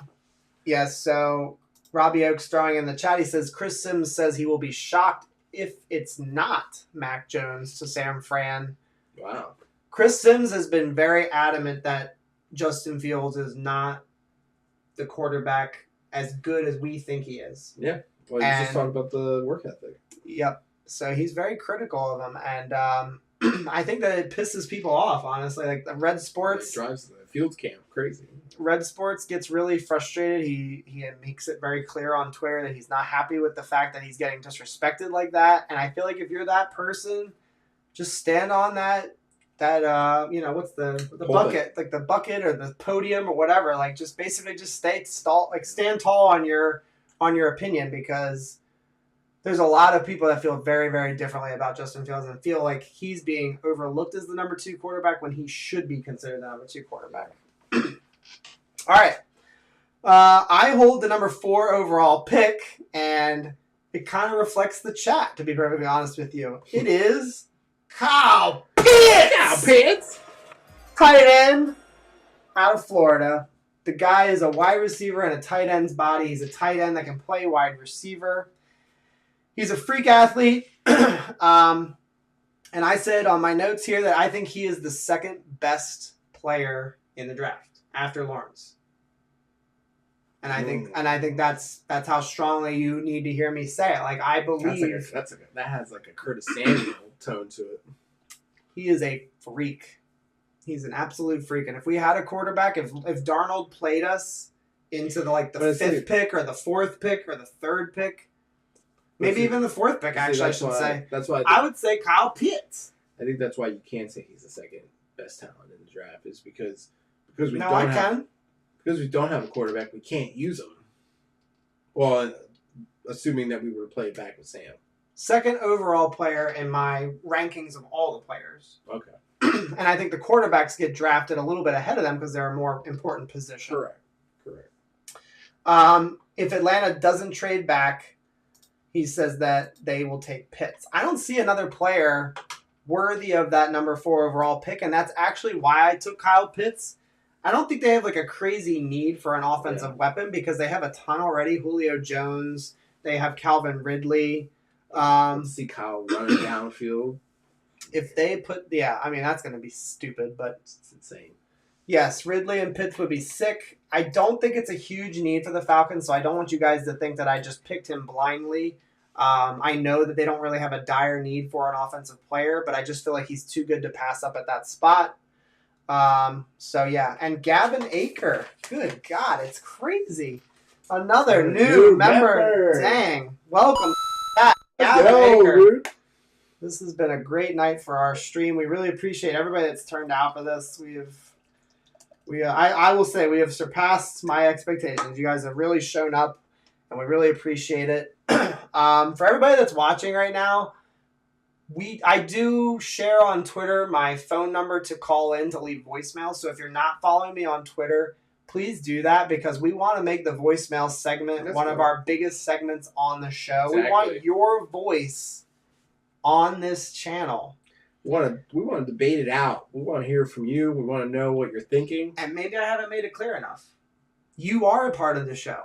Part of the family. Again, he and I are the 2-man show, but you are the 3rd wheel on this cart. We can't roll without you, baby. Right. We're not a bicycle. We're a tricycle. So leave us voicemails. And again, follow me on Twitter so you can get that number during the week. I announce it on Twitter all week. And I would like to only announce it only once. That would be ideal. Is you guys just call me earlier in the week and leave me a voicemail, and I can sort through the best ones. Mike says, no running it back with Sam. It's over, Grasshopper. Straight Fire says, stop dreaming. All right, your 5th overall pick. Let's get moving here. Let's go. With Cincinnati Bengals, I have them taking Penei Sewell. Their line is crap. They need security on that offensive front. Penei Sewell has a physical size. He has a speed.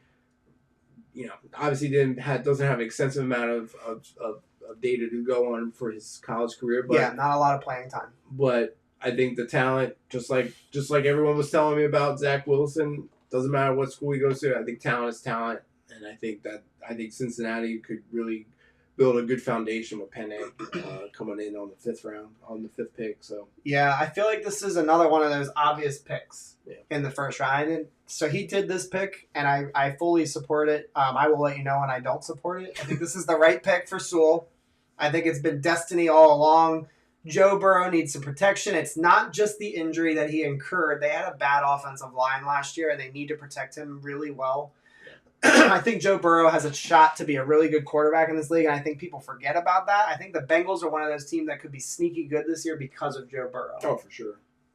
Assuming he comes back healthy. And depending on what the Ravens do. So Grant Root says, I hate to agree with Mike.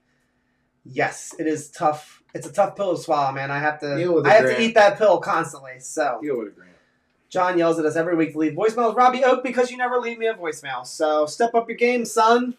Step up your game. Yeah, he's calling you out. Gavin Akers says, would you mind the Jets taking Farley considering his back problems if Veritek is off the board? We're going to talk about that. And that's why I'm going to be really excited to yell at this man because he had the 23rd overall pick, and I think he blew it.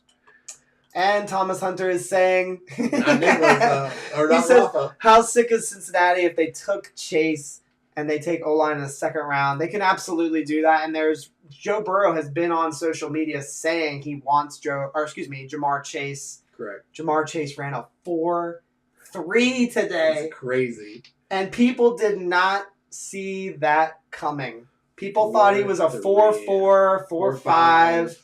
They did not see 4.3 coming. The dude is a specimen. He is one of my favorite players. Kyle Pitts. You love everyone. Nope, I don't. These are my loves. Are you ready? Yeah. Trevor Lawrence, Zach Wilson, Justin Fields, Kyle Pitts, Jamar Chase. I think those are the top 5. They are beasts. Zach Wilson was in that group, right? Zach Wilson and Justin Fields. Yeah. Okay. I think those are some of the best players in this draft. Yep. LSU is a very fast team. No, you're good, dude. No worries. We're good. We're going to go through this. I hold the number 6 overall pick, and wouldn't you know it, the Dolphins select Jamar Chase. So some people think they're trading for that pick from going back from 3 to 12, and then from 12 to 6, they say they're going to take a cornerback, Cornerback, excuse me. I think they're taking a corner. The people out there think they're going to take a corner, and I actually think it's going to be a wide receiver. I think they want to help Tua. If they wanted a quarterback to replace them, they would have stayed right where they were, I think. Correct. So I think they'll take a wide receiver at that spot if Kyle Pitts is gone. And I think Jamar Chase is the best wide receiver. It's just my strong opinion. They'll test Tua out again, and then if not, they'll have a crap ton of picks to do something different. Yep. If they need to. Yep. And wrap your head around the fact that Jamar Chase scored 20 touchdowns in a season in college football. 20. It's insane. This dude is a receiver, not a running back. And he scored 20 touchdowns. Although when you see Mac Jones' stats, it's not crazy. Listen, dude, we already talked about it. I'm going to say it one more time. Miami could be a real problem in the AFC East for a long time. So, yes, it's very scary. All right, so Robbie Oak says, I agree with everything you guys have said so far. Don't get it twisted. The top 5 or the top 6 is usually fairly easy to predict. Yeah. It gets a little dicey, and our picks will start to get a little dicey, and you can argue with us. We appreciate the argument. It is all good. You got top 7 or the 7th overall pick. You want to hit it? Let's go. Hit it. Devonta Smith out of Alabama. Detroit needs improvement on the receiving core. I think he does a lot. I think 23 touchdowns. I mean, almost 2,000 yards. I mean, average of 15 yards per reception. I think a stud, and I think Detroit would do a lot with that, especially after that quarterback situation. Mm-hmm. I've got notes on Devonta. So they let Marvin Jones go, who's a receiver. Correct. They let Kenny Golladay go. Correct. He's pretty good. He got paid bank by the Giants this offseason. And that is what I will say, Grant Root, and I'm so glad you said that. You and I actually see eye to eye a lot, and it is on my notes.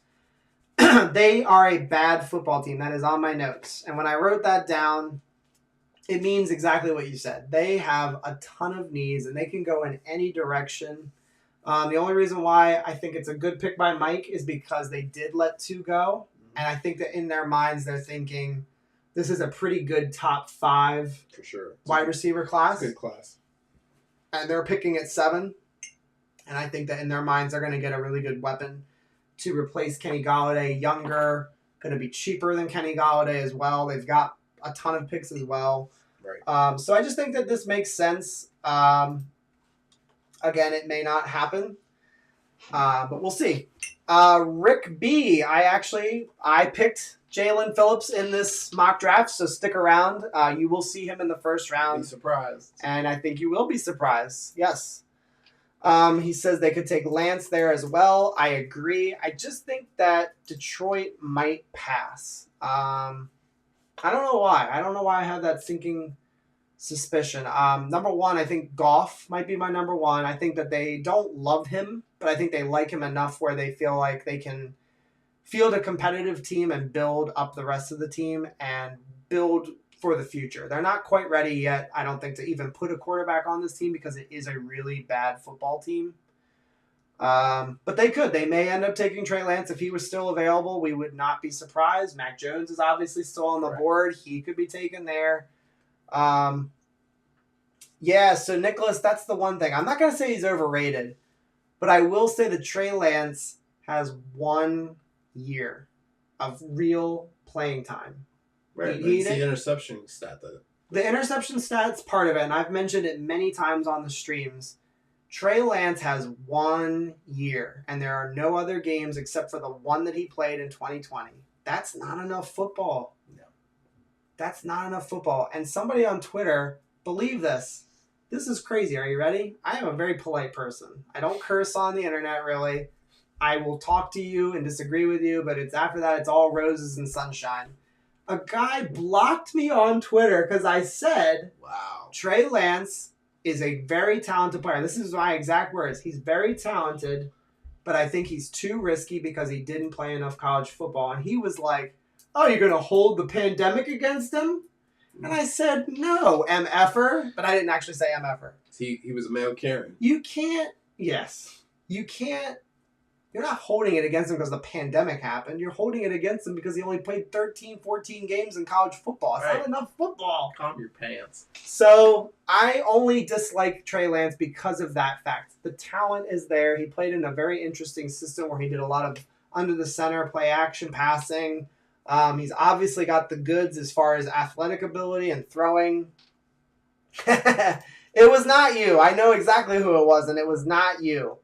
It was you, Grant. It's probably my Don't hide. It's probably my hottest take amongst the quarterbacks. I was way wrong on Josh Allen though, so maybe this guy will prove me wrong again. So you never know. Okay, I am at 8, and I have their pick, and wouldn't you know it? Who we just talked about? Trey Lance. Chat, we agree too much. This is not good for the channel. I would rather we disagree a little bit more.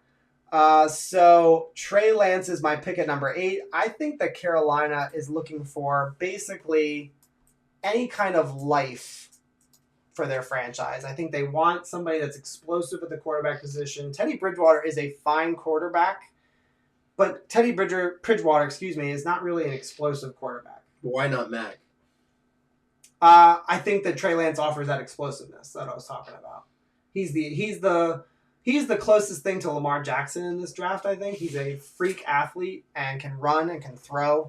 Mac Jones, 4,500 yards. I passed on him. 41 touchdowns. Yeah, he played on Alabama, though. And Alabama won the national championship and slaughtered Ohio State. They made them look like they were a JV squad. So you're saying the talent of that team? In this case, yes. Alabama has nothing but draft players coming up. But how's that not contradicting to the same... Alex Leatherwood. They have that Deontay Brown guard who's going to get drafted. But how does that they have that running back, Najee Harris. Talk? They got Mac Jones. Yeah, they got Najee Harris. I'll get to him later, too. I'm not done. I'm saying, how does that not... Patrick Surtain on defense. Well, how does that not validate the BYU concern for Zach? It's different because you do see in college... Because it's Alabama? No. Listen. You've seen in college football where players have a ton of success at quarterback because they play these college systems. think about Tebow. Correct. Did his 100%. game translate to the NFL? 100% no. So I'm not saying that Mac Jones is Tebow. That's not the comparison. My point is that the system that he plays in, the team that's around him, is truly all-star lined.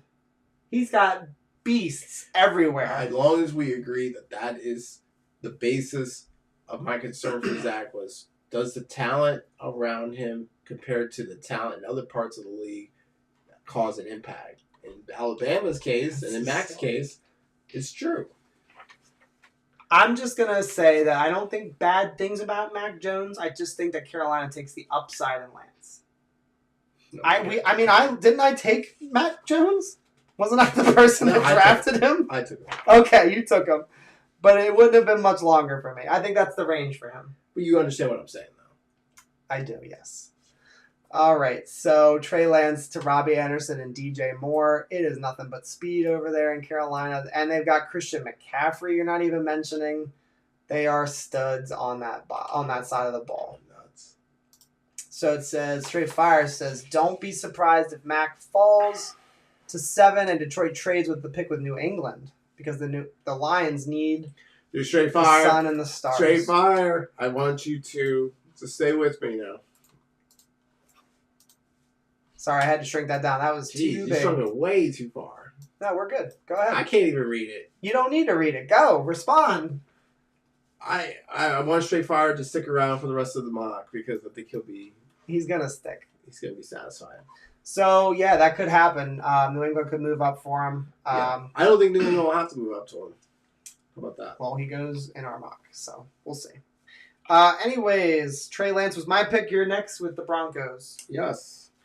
Broncos take. I have him taking Rashawn Slater. Rayshawn, yep. Rashawn. Northwestern. You know, I know he opted out of last season, his last year of college, so obviously that throws up some concerns or anxieties. But guy had all the physical traits that you need. He can play tackle or guard. He offers a lot to Denver. I think again, similar to what Detroit. Grant Root's a great pick by you. Yep, Detroit needed everything, but for Denver, solidifying that foundation is a key thing for them, and I think I really think that that Rayshawn is that quality player, even though he did opt out of his last season. So I think it's a quality pick. He likes that pick. He likes it. He likes it. All right, Zora agrees. Absolute stud. Jets need him. Nicholas says, I don't think they will end up getting Rayshawn. I think he's going to go in that probably that 5 to 10 range. I think somebody will bite. Maybe actually I shouldn't say 5 to 10. I should say 5 to 13. That's where I think his lowest spot would be with 13. So yeah, it's a great pick. I said some people believe that he is actually better than Penei Sewell. Mm-hmm. So there's nothing wrong with saying he's number 2 or saying that Penei Sewell is number 2 because it's debatable, at least amongst some people who are experts. They just like Penei because he's bigger. Yep. Well, he's bigger. I don't know if he's bigger necessarily. I think the thing is that he's a full 3 inches big, 6'6". But he also, I think Penei has more heritage in playing tackle versus. I don't know. Did Rayshawn move between guard and tackle? I can't remember. Couldn't say. So it says that he is. The Broncos heavily invested in weapons the last few years. Noah Fant's a first rounder. They took the receiver Jerry Jeudy from Alabama. They've got Melvin Gordon they signed as well. So they've got some weapons, and I feel like if they can get some offensive line protecting Drew Lock, I'm not even a big Drew Lock fan, but I feel like they need to at least continue to stockpile since they're not in position to take a quarterback. Yeah, so Robbie Oak, that is a big difference. Sewell is very athletic. I think Rayshawn's athletic too, but I think that's kind of why Sewell is viewed as the number 1 by a lot of people is because of his athleticism. So there's nothing wrong in saying that for sure. And I just said protection for Locke, and that's about it. That's all I got on Rayshawn. You good? Yeah, I'm good. All right, I had the 10th pick overall with the Dallas Cowboys. And the Dallas Cowboys select Patrick Surtain, cornerback out of Alabama. They need corner help. They need help at corner. Bad. And I think that their defense, you have to imagine that Dak Prescott's going to come back and have a really solid season, assuming he's healthy. So Patrick Surtain, he's coming from a great program. Awesome program. He's a very good cornerback. I think some people might say that Caleb Farley might even be potentially the number one corner in this draft, assuming he didn't have that back injury right now that he's dealing with. That was the one part about our mock that I'm not trying to No, you're good. to tease anything, but like I think we had Farley dropping a little too far. Some people think he'll drop a little bit because of that back injury. Yeah, and here's the thing. Every single season. So listen, if you hate one of our picks, do let us know. But just keep in mind, there's every single draft, somebody falls further than they expect. Every single draft. You could call out every draft, and there's at least one guy that you're like, damn, why did he fall so far? So true. So Tom Brady. Just keep that in mind. When you see somebody that falls in our draft, just keep that in mind that it happens every single year. So, I really like this pick. They need cornerbacks. I just think he's a great fit for them and their scheme and their needs. I have nothing else to add. Do you? No, they need it. They need it. His daddy played for the Dolphins, and he was a pretty good damn football player. So, no, I don't think it's good. All right, cool. Let's see. So it says right here before I move on. Sean Bennett says it would be funny if the Jets trade up from 23. I've mentioned it before. It's not out of the realm of possibility. Sam Darnold, the 23rd pick. Sean, yep. I think that's a compelling, very compelling. So Rick B, you need to clarify here. Are you talking about Steve Nelson that's available in free agency from the Pittsburgh Steelers? Because I think that's who you're talking about, and he's a cornerback that's a free agent right now, and the market right now is dry on the cornerbacks. There's still a couple out there. Richard Sherman's out there. Steve Nelson's out there. Makes you wonder what they want. Brian Poole of the Jets is still out there. So, there's still a chance that the Jets could draft somebody and they could also sign somebody after the draft. Because right now, the market's not moving. There's nobody getting signed right now. I would love to see one of those. So the price is right, though. Yeah, no, I think that's the thing is that after the draft, the prices have to come down. Yeah. Because teams clearly don't view you as a priority. Right. And I think that's what Sherman's going to have to realize. No, don't be head scratching on Sherman. So listen, I want Sherman too. And I think the chat does too. Everybody's talking about Sherman. Just keep in mind, Sherman's 33 years old. He's coming off of an injury. He needs to understand that he can't just expect to be paid like a top 10, top 5 cornerback anymore. Right. He's not going to get that money. Nobody's going to be willing to spend that on him at this stage in his career. No way. So Sherman probably came into free agency thinking, yeah, I'll get probably a 1-year deal, maybe like 8 mil, 10 mil, something in that range. And I don't think the market is going to pay him that. I don't think people want to pay him that. They're going to bring him in as a mentor veteran. That's what they want. So, yeah, I think, Rick B does say he's talking about Steve Nelson. Yes, I think that would be a great signing. And again, I think he's one of those dudes that would be good, but we need to wait until after the draft to make sure that the market, like the value goes down. Because right now, nobody's biting at these guys. Right. That's not a mistake. These NFL teams are not stupid. They know that the market has slowed down, and if they just wait until after the draft, these guys are going to be available for pretty good deals. Right. So, yeah, I think it's a great pick for the Dallas Cowboys. They have a huge need. He's a great corner. You've got pick number 11 with the Giants. You want to hit it? All right, here we go. Giants select defensive end Gregory Rousseau, Miami.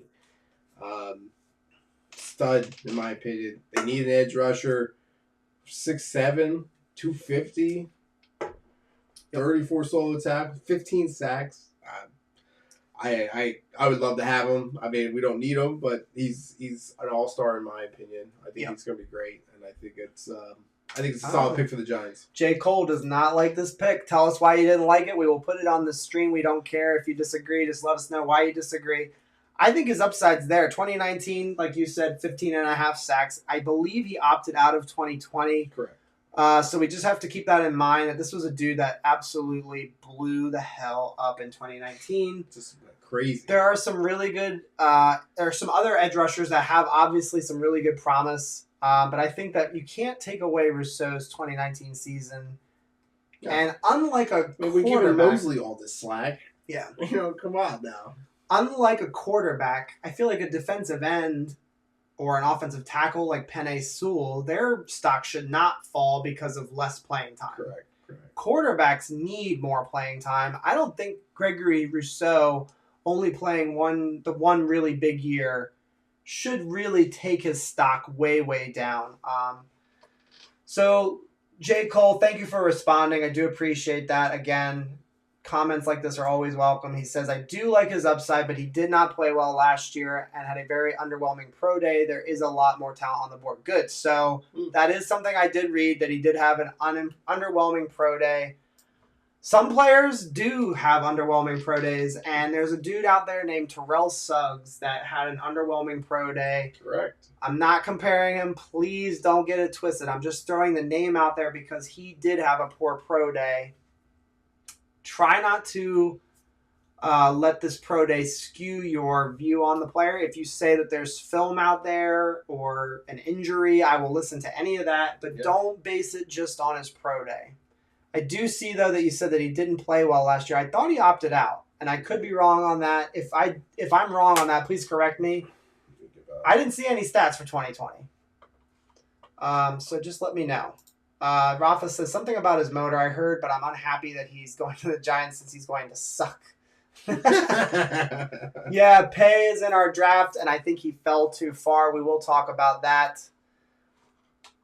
Nicholas says waste of a pick to me, so they do not like this pick. They do not like it. Okay, so you're getting some heat right now. Gregory Rousseau. Mikey's taking the heat right now. Let's go. This is his pick, though. So I said it fills a need. He had a monster 2019 season. And says, yes, Rousseau opted out this past year. So, yeah, keep that in mind, chat. He opted out. He didn't have a bad year in 2020. Right. He didn't play. I mean, I think they're going off his 2018 season, but he didn't put a whole lot of playing time in there. I mean, it could be the same situation as Trey Lance. You guys are giving Trey Lance a big break for only having 1 year. I'm not. Well, I think Trey Lance, that hinders him. I know it hinders him, but I don't think it's big of a reach given the stats that he has in the 2019 season. Guy blew up. Yeah, he blew up, and he's young. And again, you can say what you want about the pro day. Just keep in mind pro days. And again, if Wilson had a poor pro day, it should not drastically change his draft prospects. So again, you can hate the pick. I don't hate the pick as much. I think it's an okay pick. I just think that there are some risks, and there are risks with all these picks. Rafa says he likes it, so it's mixed reviews. So, all right, we're going to go to the next draft pick. It's the Philadelphia Eagles at number 12 overall. They've traded back with the Miami Dolphins. They select wide receiver Jalen Waddell from the Alabama Crimson Tide. This dude is electric. I said that he would be an awesome weapon for Hurts. Hurts obviously needs some help. If the Eagles are going to truly give this Jalen Hurts experiment a shot, they need to give him some help. I think that was the idea, was that they were trading back from 6 to 12 to get some help from him and some more picks. So his 2018 season, 45 receptions, 848 yards, 7 touchdowns. 2019, 33 receptions, so it goes down. 560 yards goes down. 6 touchdowns, down. And then 2020, 28 receptions, 591 yards, 4 touchdowns. So Jalen Waddell, I think, is a good player when he's on the field. He has had some injury bugaboos. He did last year for sure. But he is electric, and he's very, very good in the open field. I could even see him being as a dude that could punt return in the NFL. I don't know if he's done that in college. I haven't studied him quite enough yet to know that. But he definitely has the open field ability to make plays. Grant Rude saying, Philly does need help wide receiver. I like Hurts too. Give the guy a target. Yes, I think that's the idea here, is they're going to help him. Sean Bennett's not liking the Waddle pick. Oh, Robert Saleh's in the chat. If only it were the real Robert Saleh. Robert, all gas and no brakes, baby. Let's go. Again, I can see your shiny head from here. If only it were the real head coach. Robert Saleh, preach to me, brother. We're happy to have you. Welcome to the channel. What if it is really Robert? It's not Robert. Good try. All right. I did Waddell. It looked like Sean Bennett did not like the pick. Sean Bennett, hit the chat. Let me know why you didn't like the pick. I'd like to hear from you. No. And yes, the Jets have never beaten the Philadelphia Eagles. Rafa says we will fuck up the Eagles this year. Our first win Rafa. in franchise history versus this bullshit team. Let's go. Let's go. You have pick number 13. Are you ready? I'm ready. Go for it. Announce it, and then I'll hit it. Chargers select Christian Darrisaw. Virginia Tech. Now, some people are going to probably beat the heck out of me because they're probably going to say Vera Tucker is the better pick for that spot. I think that I think that if you look at the best offensive line talent in the draft, it's Penny, it's Vera Tucker, and to me it's Darrisaw at that point. In which case I know the latest mocks have Darrisaw dropping. However, his zone run scheme, and I don't know. It really is just your perception of what the read is on both of those individuals. To me, I don't think you can go wrong with either one. A lot of people have Vera Tucker going before. I'm going to go Darrisaw. I'm going to go against the grain. And I do think that the Chargers need a line. They need help on the line. Ideal role is I think they needed left tackle. I think that's where he'll play. Sigh. I can't get behind Mike's reasonings here. I'm going to go. I think it's a good pick. That's all I'm saying. The only thing I said on my notes is that it does protect Justin Herbert, and he is an absolute stud. At least he showed it last year. And I just said that it would be wise to invest in protecting him. I do agree. I think it should probably have been AVT. There's a couple of spots that AVT could have gone, and my man passed on them in some critical spots. But it's okay. Yeah, you're going to come out. I'm going to come at you. Rafa, get ready. Yes. You guys are better than Mel Kiper. Hell yeah, brother. All right. We're going to move on to the pick number 14. What Robbie Oak say? Robbie Oak says, Mike, I think you're on point with this too. Thank you. Your back. I didn't even read that. Thank you, Robbie Oak. And I did see your comment about the waffle in the comments, so I do appreciate that. I am reading as many comments as I can, so just keep loading it up, guys. You're doing a great job. Let's go.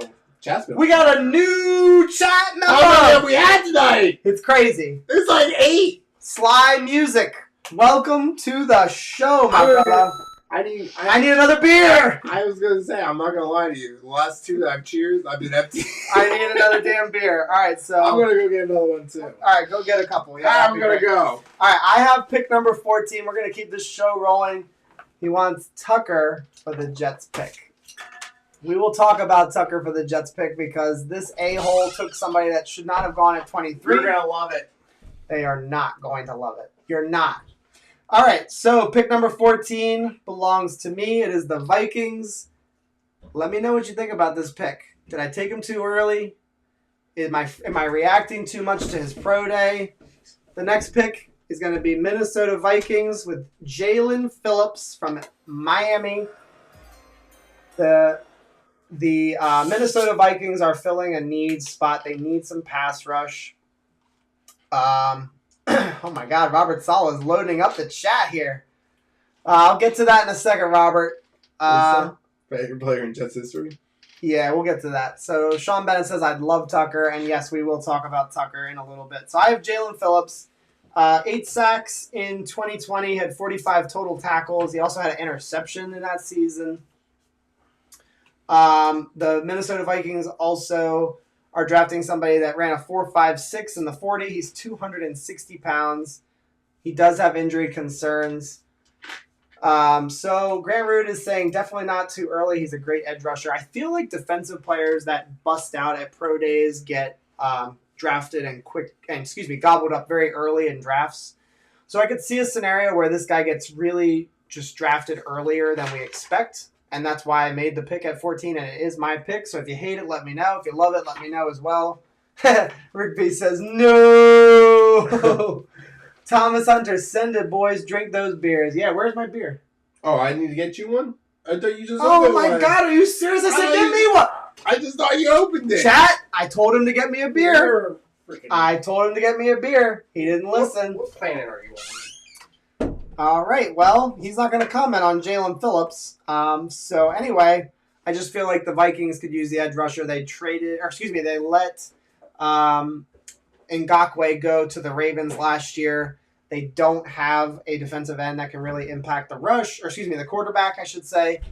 Yeah, Phillips to the Jets. I know.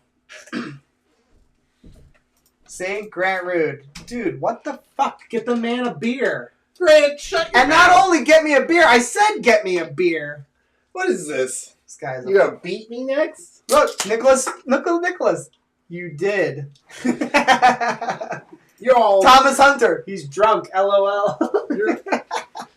you're all hearing things. You didn't say anything. Now you know why he's on the channel. Hope no one is driving tonight, he says. Rafa. No driving. Sleepy. All right. You have the 15th pick with the New England Patriots, your favorite team. Sean, here we go. New England Patriots take Mac Jones out of Alabama. We know they need to reset at quarterback. Is Mac the top talent in the draft? No. Does Bill Belichick like to go with top talent in the draft? No. That's It's a fair perfect point. fit. Yeah. I don't think I need to say anything else. Yeah. But if you really need to know, I think just look at Mac Jones' stat. I know it's with Alabama. John and I I think we talked about that off stream, which is it's kind of a skew in numbers because of the talent on that team. 4,500 yards, 41 touchdowns, 77% on this quarterback rating between his completions and attempts. I think it screams Bill Belichick. I think it screams it. This chat is just wonderful. I love this. Every week it's so much fun. Sean Bennett says he's crashing on your couch. LOL. Grant Rude. Laugh out loud. Mike's only job on the channel. Get John a beer. Not true, but very funny. All right. Let's see. So, Mac Jones, you got anything else on him? I think it's a perfect Belichick pick. I just added that he had a meh pro day, but that should not be a factor. You just were talking to chat saying that pro days don't matter. How would you even bring that up? If this guy would ever just let me finish my words. Meh pro day, but that shouldn't be a big factor in where he's drafted. You just added that right now. It's literally just added it. It's literally on my piece Let of... me read it. No, I'm not letting you read it. I'm pointing to it. Shouldn't be a big factor. Anyway, take your medicine, boy.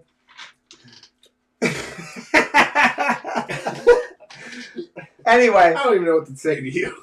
Exactly. Anyway, Mac Jones should not be impacted by his pro day, but I do think that the rumors that the Niners are going to take him at 3, I can't buy that. I can't see that. I can't imagine. No one feels there.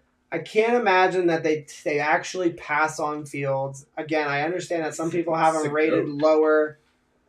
I don't know. I just can't see the Niners trading up all that ammo for him. I just can't see it. So Robbie Oak is saying, I think Carolina will draft Mac Jones.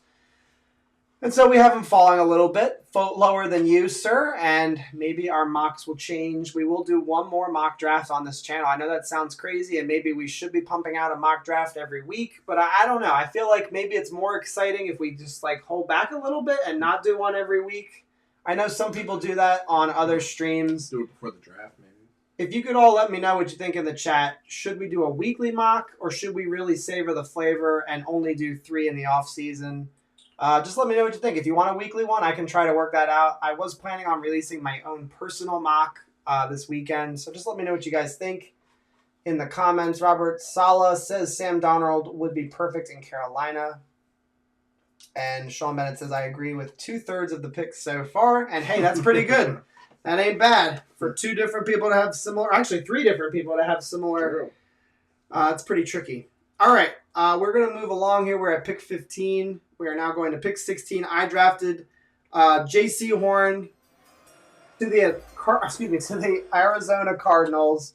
They let Patrick Peterson go. The chat is relentless on you. What? Mike, you look sleepy. Let's do shots. Who said that? Thomas Hunter. There. Thomas, let's go.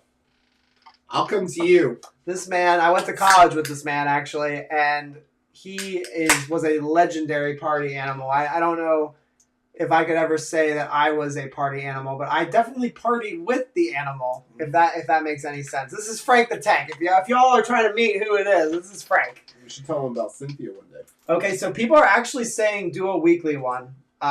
So Robbie Oaks says mocks are fun. Nicholas says do a weekly one. So like I said, I am putting one out this weekend. Rick B says weekly. So hell yeah.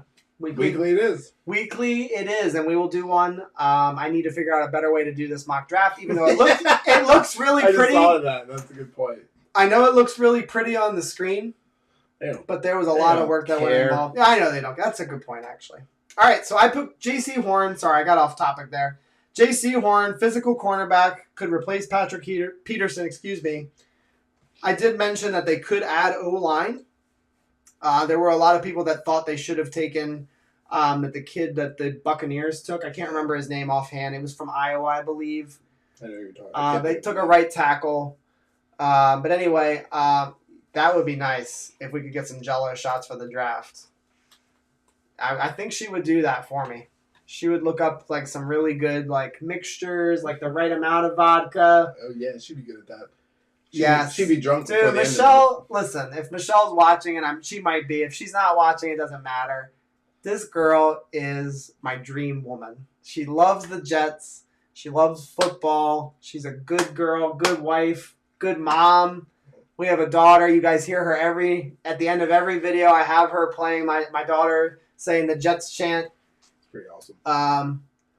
Yeah, no, Rafa. She feeds me. And actually, so Rafa. I'm sorry. Go ahead. No, I'm just saying your wife feeds me. So yeah, she cooks good too. She's a good cook. So yeah, no kids will be in the house. Rafa, my girl's leaving and my wife is leaving the house.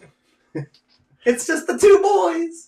And it's actually going to look a little bit different. The stream is actually going to take place in the living room outside of this door. This is just an office. This is a very small room. Yeah, I know. So cute. So anyway, Rafa says, let me fill the bowl again. Oh, Rafa, you're my fave, bro. If you don't call in every week, I'm going to be disappointed. All right, so Patrick Peterson's J.C. Horn is a stud. Would love to see him at 23. I just don't see any scenario where he makes it to 23. Your pick is next. You've got the Las Vegas Raiders. And I don't like this pick. Raiders need a lot of help. Raiders need a lot of help in a lot of places, particularly on defense and their secondary. I'm going Greg Newsome because outside of J.C. Horn, I think some people have Greg Newsome higher as a corner in terms of his talent. I think he looks like a Gruden pick, and the Raiders need him. The Raiders need help in that secondary. They're getting burnt all the time. Best friend, you the best friend. I know, best friend. You're my best friend. All right, so you are trying to defend this shitty pick, right? Tell me why you think it's shitty. I actually like Greg Newsome, and I think he's a really good player. I just don't see him getting this early. And I think the Raiders... So Sean Bennett's actually agreeing with you. He says Raiders go cornerback, I believe, so you're getting some love there. I think if they were going to take a corner, I think they might even take a swing at Caleb Farley here. That's where I would have had him going. So let us know what you think, chat. He's saying Greg Newsome. I actually like Greg Newsome to the Jets at 23. And guess what? There's a video on Greg Newsome coming out on the channel. That's right. This weekend. Greg Newsome at 23 is what I am now in favor of doing, actually. I want it to be Zach Wilson at 2 or Fields at 2. Greg Newsome at 23. And I would like Wyatt Davis at 34 overall. Get a guard in the offensive line to help protect our quarterback of the future. So Grant Root says a little early, but fits a need, and Mayock did some weird shit last year. Hey, listen, that's true. Thanks, Grant. No, he's I know, I'm saying thank you. So it is a projection. Oh, man, Sean Bennett. Could you imagine? That would be amazing. Yeah, that would be. In our mock draft, he does not make it to 23. He doesn't go much earlier, but he does go before the 23rd overall pick. And Mike fucks that pick up anyway, so it doesn't matter. Raiders need O-line. They cut half their O-line. That's a good point too, Rigby. AVT would have been great at a lot of these spots. And I think, again, I don't see any scenario where Elijah Vera Tucker is not available. So, Greg Newsome, any points to point out? No? No. Okay. Sorry. I was looking at so I just said I've already kind of watched this film. Physical as hell. He's a lot like J.C. Horn. He excels at zone coverage. He's going to read the quarterback's eyes a lot. And he's got good ability to break on the football. So I'm really excited. I'm actually looking forward to doing his film breakdown in the video. I haven't made it yet. I will be making it probably on Friday or Well, probably on Friday, actually, I should say. But yeah, Greg Newsome's a stud, so I don't hate the pick. Just a little bit early. And Sean Bennett's saying I like Greg Newsome too. Gil Cruz, another new chat member. Dude, welcome to the show. We are so happy you are here. We appreciate you checking out the channel. Yo. Consider smashing that like button. If you guys have not hit the like button yet, please hit the like button. If you're new, subscribe. If you're watching it after the stream, please consider subscribing. Gil Cruz says he sucked against the only 3 good defenses in that he went up against Northwestern, Indiana, Alabama. I wouldn't draft him if I was the Jets, and I wouldn't draft Zach Wilson either. So are you speaking about Justin Fields right now? I think you are. I'm pretty sure you're going about Justin Fields. So the 3 good defenses he's talking about, Justin Fields did go against. So Gil Cruz, if you're going to come with that fire and that heat, you need to be specific in what you would do. So if you're saying no Fields and no Zach Wilson, I will listen to you say that all night long, but you need to tell me what you would do. So don't just come in here with that. I need to hear a little bit more about what you would do. And I do like the fire. I like the intensity. Come at us, bro. We want to hear what you think. Grant Root says, who are you talking about? He's talking about Fields, and I want to know who he wants to take. That's the next comment I hope he puts in the chat. Thomas Hunter says, Matt, if you want, I'll buy some White Claws so you don't fall asleep. He says, JK, bro, JK. You got a little teddy bear laugh out of him. All right, we're going to move on to the Dolphins draft pick. That's my pick. I took Azeez Ojulari out of Georgia. You might hate that pick. If you hate the pick, let me know.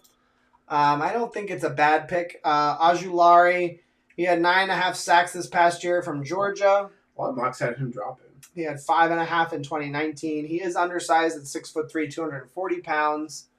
He might fall, and it might be a reach. I just think that the Dolphins want to get an edge rusher in this draft. Well, I do the same thing with the next pick, so I get it. And again, I do keep in mind that sometimes teams will reach. So just keep that in mind. Well, it's also about fit, too. Yep. Robbie Oak says we all know that Mike's right. That's Mike, right? Just checking. Oh, because Thomas. So Thomas, his name is not Matt. He's Mike.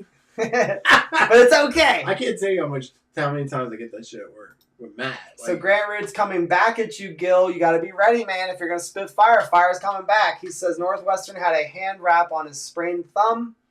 Press after Indiana game. Day admitted he had a terrible game plan. Alabama busted something in his side. Are we grading all QBs on injuries? Very good, Grant Root. Come back at him.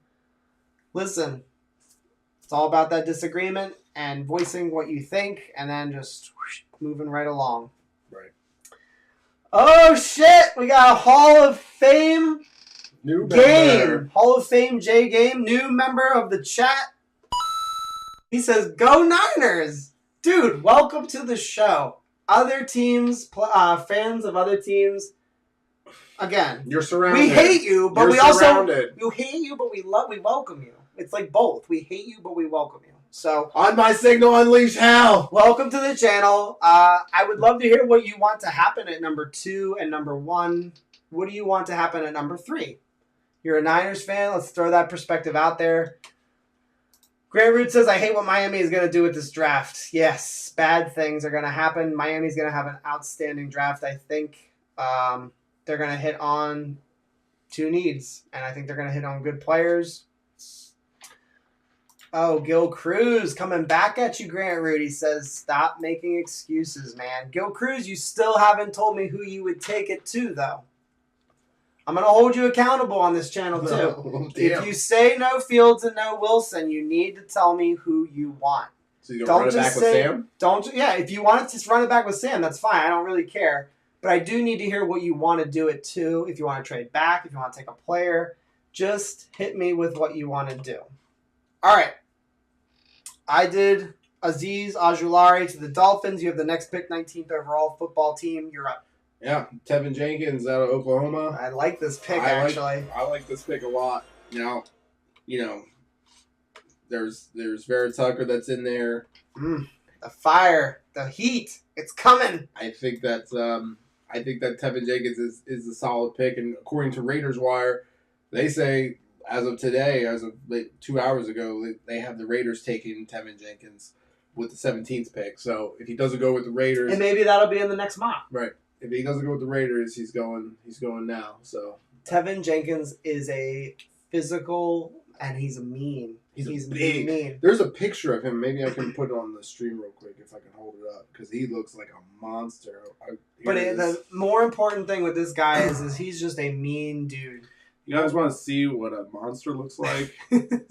I'll show you Hold it to first. them. That's okay. I saw it. That You looks guys pretty see good that? on there. Ugh. Imagine him Imagine if running you at lined you. up with that. That would be pretty intimidating. So he's a mean guy. He's not just an offensive. I know. He's not just a physical beast. He's just a mean guy, and he pummels people and he puts them on the ground. Punishes you. Kind of like a Mekhi Becton on the field. I'm not comparing them. I'm not saying he is Mekhi Becton, but he is a mean dude. He has a little bit of an edge to him. Mike, please put some oomph into it. God damn it. Grant? Yeah, no, it's Rafa. Rafa. Damn, Rafa's packed like 3 bowls in this, so he's Rafa, me and you were gelling, man. We were vibing. damn, Gil coming at it hard right now. Gil, you better be prepared to defend. Fields is immature, would be terrible in New York with this media. He's also a one-read guy that doesn't have a lot of football knowledge. Trust me, he's a bust. Yeesh. Zing, zing. Is Red Sports in here? Because he's going to go crazy.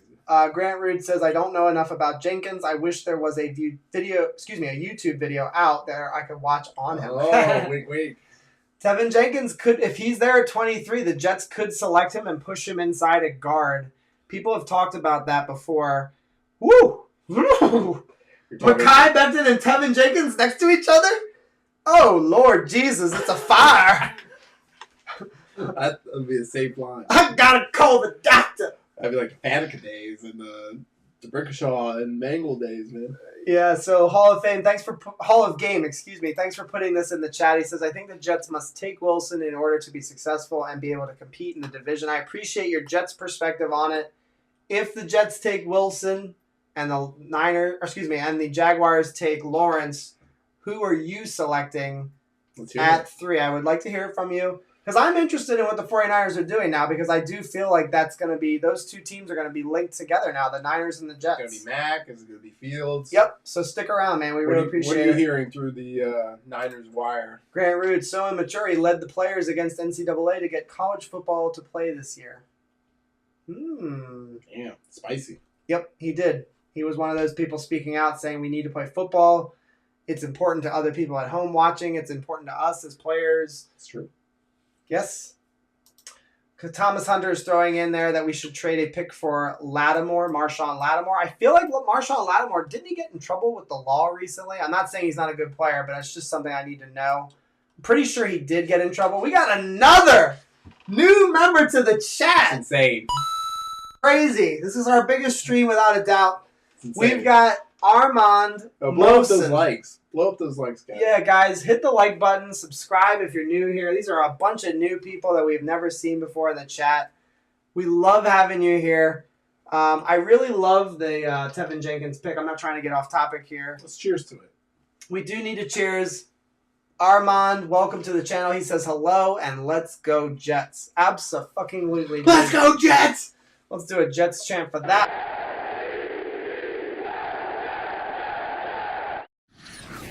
I'm going to pick number 20. Yes. Tevin Jenkins would be a wonderful pick at 23 if he's available. Slide him in at He's guard. not going to be. He's probably not going to be. It looks like he's going to get drafted a little bit earlier, so we just got to hang on to that idea.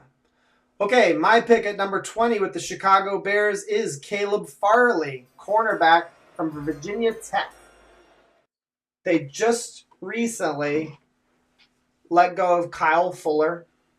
They're going to need a cornerback to replace him. I think that they land in a really good spot here to either land they either get to land Greg Newsome out of Northwestern, or they can land Caleb Farley. I think they will probably get one of those guys, which is why I'm a little bit bummed out because the Jets miss out then. Nicholas, you said respond to me, reply to me, hit me with what you want. I just missed it in the chat, dude. I try to read it as much as I can. Doing the two things at once does throw me off. We got another new player. Another new player. What? Does anyone remember the GOAT, Greg Salas? Cheers to you. Welcome to the channel, bro. No. We do not need more players like Greg Salas. Welcome to the channel, though, dude. Yeah, Thomas Hunter coming back with the Marshawn Lattimore. Stolen gun, but only charged, so he drops to a misdemeanor. That's a good thing. I would love it if we could land Marshawn Lattimore. I feel like if we were going to make a trade like that, it probably would have already happened, though. But yeah, the Jets do need to get, I think they need to try to land Newsome. I think the Jets have kind of clearly made the emphasis about the pass rush and the front seven. Excuse me, but I think they do need to try to get some more young talent at the cornerback spot. And I think that's where I'm a little bit worried because Newsome and Farley were gone. And again, Mike's pick really screws it up even worse because you're going to see who he passes on in a few seconds. So anyway, Caleb Farley has a back injury right now. He's very, very talented, will play really well in a lot of schemes. He ran really well. He could replace Kyle Fuller. Those were my only comments. We want to move on to the next pick. Let's do it. Go ahead and announce your pick. Colts take Samuel Cosme. I think it's Cosme, but that's Is it okay. Cosme? I don't know. I could be wrong. If I'm wrong, let me know. Offensive tackle. Colts are making it very almost transparent. Jim Irsay is all over this, actually saying his name. The Colts fan board, the shoe, also on fire with Cosme's name. To me, it's one of the most transparent pre-draft picks apparently already. So to me, it's a no-brainer as far as physical talent. Thomas Hunter was relentless on you. What? Hey, you need to give Mike a 5-hour energy drink. He looks sleepy. JK. They're just restless. They're relentless on you. That's because you started that shit with Grant Root. That's why this shit's happening to me. Now I'm going to always be branded as fucking Eeyore or shit like that. Keep going. You were talking about who? I'm not going to keep going. You were doing really good there. You're talking about the horseshoe. I should have waited. Know what the fuck I was talking about? I should have waited. Keep going about Samuel. I've been monitoring the Colts message boards and fandom pages, and this is one of the most transparent apparent pre-draft picks already. So it's really outside of what Indianapolis Mania is already communicating. It's really just looking at his physical stats, and the guy's got a lot of athleticism. I don't really know a lot about him, to be quite honest with you. So I don't have his stats handy, but yeah, you don't have a stat for offensive lineman either. Yeah, but yeah, to me, obviously a young talent, very athletic talent, and apparently the Colts love him. The front office is all over this pick, so there it is. We appreciate you, Grant. Appreciate the comment. So really quickly, for Cosme. Pretty sure that Anthony Costanzo retired this past year. So that's a need. Offensive tackle. And also they just traded for Carson Wentz. And they need to protect him. He's not only injury prone, but he's also the quarterback that they hopefully are building their future with. So protecting him, I think, is of utmost importance. And Grant Rood really likes your pick, man. He says Cosme is a beast. Thomas Hunter says, oh my God, love your guys' channel, laughing my ass off. See, this is why you can't take it seriously. Everybody likes this when we tease you. Let's do it one more time. Fun. Just bend over. That's the soundtrack. All right, we're going to the next pick. Where are we at here? We're at the Titans. We're getting close to the fireworks. Yeah, the fireworks are not fireworks. Rafa, they're the low works. Rafa, check in with me. I want to know that you're still watching. So, Rafa, if you're out there, check in with me. All right, boys. We're going into the next segment here. We got the Tennessee Titans, and I have them selecting Christian Barmore from Alabama. This is a home run pick. That's a good pick. This is a great pick and a great fit because they need some help on that nose tackle. They run a 3-4, and I think this guy can do it. This is a 6'5", 311-pound dude. He had 6 sacks this past year, 3 forced fumbles as a defensive tackle. And Alabama as of the last, several years, I would say, they have been just literally breeding defensive linemen. Rafa says, I'm still here, bro. What's up, man? Just want to make sure you're out there. People love your Cosby pick. Robbie says, considered the best right tackle in the draft. So they love your pick. Christian Barmore. This defense sucked last year. The Titans sucked on defense.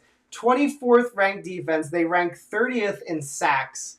This team needs some help, and I felt like the pass rushers weren't as good as the value with Barmore at this point in the draft. So they get themselves some interior pass rush. Guys, their starting defensive tackle, his name is Tier Tart.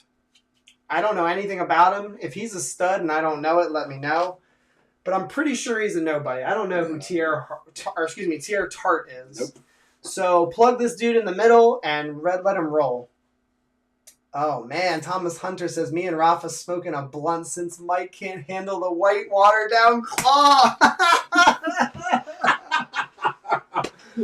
J. Cole says, can I smoke too? Oh, my God. Hearts are just...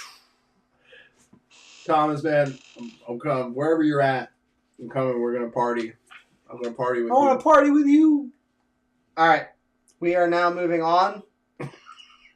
This is the biggest pick of the draft. The 23rd is interesting. Guess who had the pick, chat? Our lovely, esteemed Mike. He is ready to announce the pick for the New York Jets at the 23rd overall pick. Can I say one thing before you go? Nope. He could have taken Micah Parsons at linebacker. He could have taken Elijah Vera-Tucker. Don't want him. He could have taken Kwity Don't Paye. want him. He could have taken Creed Humphrey. Don't want him. Jeremiah Owusu-Koramoah. Who'd you take, Mike? 23rd. Who'd you take? Can I say one thing first? Sure.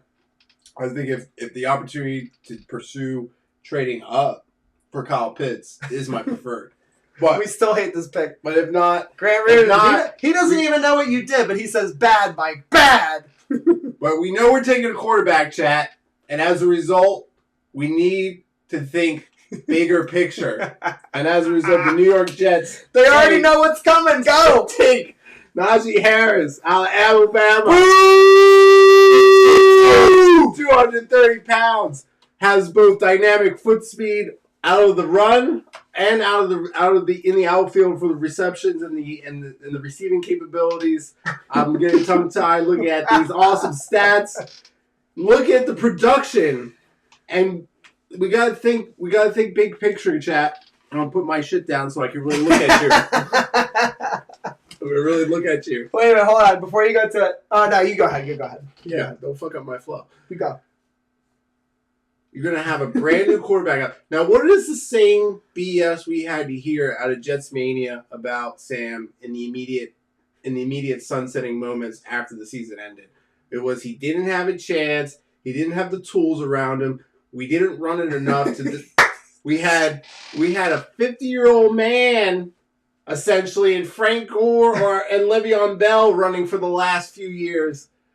What do we really expect? Oh, God, this is legendary. This is legendary. Go. Finish your goddamn comments. You're fanning the flames, dude. I'm not. You are fanning the flames. I'm not.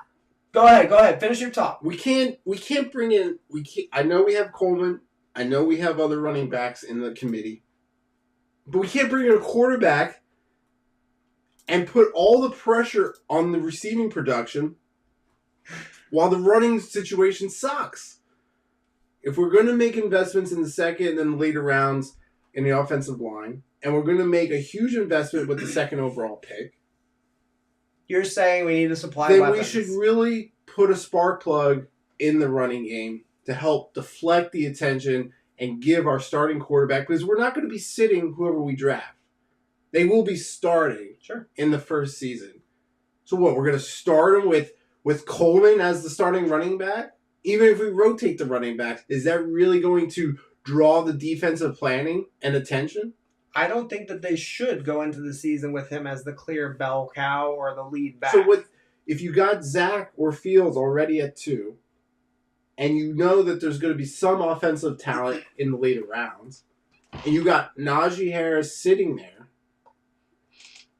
I think that you would be... And plus, the money you pay him versus trying to go out and get another talent in free agency... You're not saying anything that's crazy. And I think we're all having a good time poking fun at you. You're not saying anything that's crazy. You do need to surround the quarterback. He takes this stuff to heart. Listen, it's not insane to say that they should surround the quarterback with talent. Totally not an invalid statement to make. But it's not a good value because he plays the position that should not be drafted in the first round. And I am definitely of the mind that running backs, you can get by with third or later talent without a doubt. It has repeated itself throughout not only the past 20 years, NFL history. I don't disagree with that, but it's not like we're taking our entire first round opportunity. We are, literally. We are. No, we're not. We literally are taking 50% of our first round capital into a running back. But most teams don't have 2 first round picks. I wouldn't invest 1 first round pick in a running back unless they were literally just Jesus running on the field. Well, I think it's 2 things. I think you don't take your first round pick or your second first round pick on a running back depending on 2 things. One is the overall condition of your existing running back situation, and 2, depending on what you already did with the other pick in the first round. Rafa says, "Yeah, baby bitch, take that." Is he talking? Rafa, you should be on my side, bro. Nobody, and I mean, Rafa said he caught. Did we not get? Dude, Rafa? the comments are relentless. They are relentless. They do not like this pick at all. Nobody is in agreement. You gotta let it sink in. It's like fine wine. So there are a lot of players, and I kind of said it before he started talking about and defending him. They should have taken a number of players. Micah Parsons, a linebacker from Penn State. This is the only pick in this whole draft that I'm vehemently disagreeing with you. Good, I'm glad I had it. So I'm just telling you. Micah Parsons, Kwity Paye, Creed Humphrey, Jeremiah Owusu-Koramoah. We could have taken another... I'm looking at Robbie Oak's comment. There's a lot of really bad comments for you. What? He needs to be booted off for that pick. Good player, not at this pick. Needing O-line, yes. There's a number of needs. We have tons of needs. Cut the White Claw off. He is fucked. You guys are so close. Mike is in his drink with that one. So listen. It's blowing up, bro. Holy shit, White Claws are fixing. You guys are in the Matrix, okay? Come outside the Matrix and look from the outside. Shaking my damn head. Sewell at 2 and now Harris at 23. Listen, this is only our second mock. Yeah, so a lot of people and the chat went berserk after your pick. They went nuts. Good. So Gavin will be on your side a slight bit. He says, I would love to see Najee on the Jets, but it's just not something I see Joe D doing. That's a fair statement. Versus the rest of you fucking animals. I love Najee. I love that. What's Thomas Hunter saying? I don't know. There's a lot of purple tees. He's saying a lot of mean things. There's a lot of purple tees in there. Sean Bennett says, red pill or blue pill? You gotta go red, dude. Anyway, we can joke around. We disagree with you. We will move on, though. Thomas he's a Tampa. All right. We're going to go on to the 24th overall pick. Mine, bro. I had the 24th overall pick, and I selected Elijah Vera Tucker with the Pittsburgh Steelers. Could you imagine this situation where the Jets let him go? He's an offensive tackle that could go and play inside at the guard spot. And I just feel like the New York Jets would be foolish to pass on the versatility, the athleticism. Some people say he's not athletic enough. I don't know about that. This is a pretty good offensive lineman. He played, I believe, left tackle and right tackle. Yep, everybody's saying, love you, bro. Just jokes. They're all they enjoy the back and forth. He's pissed off. Look what you did, you little jerks. And Robbie Oak is actually saying that Pittsburgh would love to have a running back to ATN or Najee. He's saying they wanted Najee. Yep, Sean Bennett's agreeing. Elijah Vera Tucker at 23 would have been a home run for sure. I wrote down just a few things. Oh, what did I say? He would easily replace Alejandro Villanueva. He is a free agent currently, and I just said that he probably should have been picked earlier than this. There were a couple of spots that AVT could have gone. So, yeah. And then Robbie Oak is disagreeing. He says that they would take Creed here. There's a couple of spots that Creed can go, and Creed does not last much longer in this mock draft. Mike,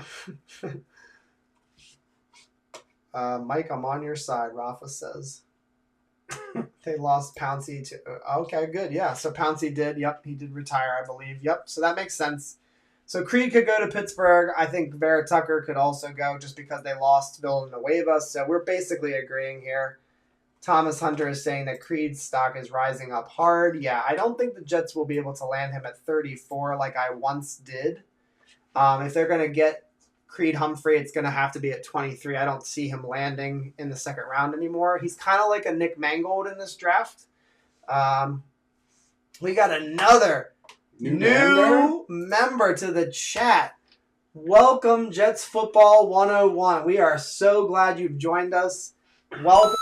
Stream. Let's go. If you're new to the channel, subscribe, man. We love having people here. We love hearing from different people, the different perspectives. It's awesome to have you.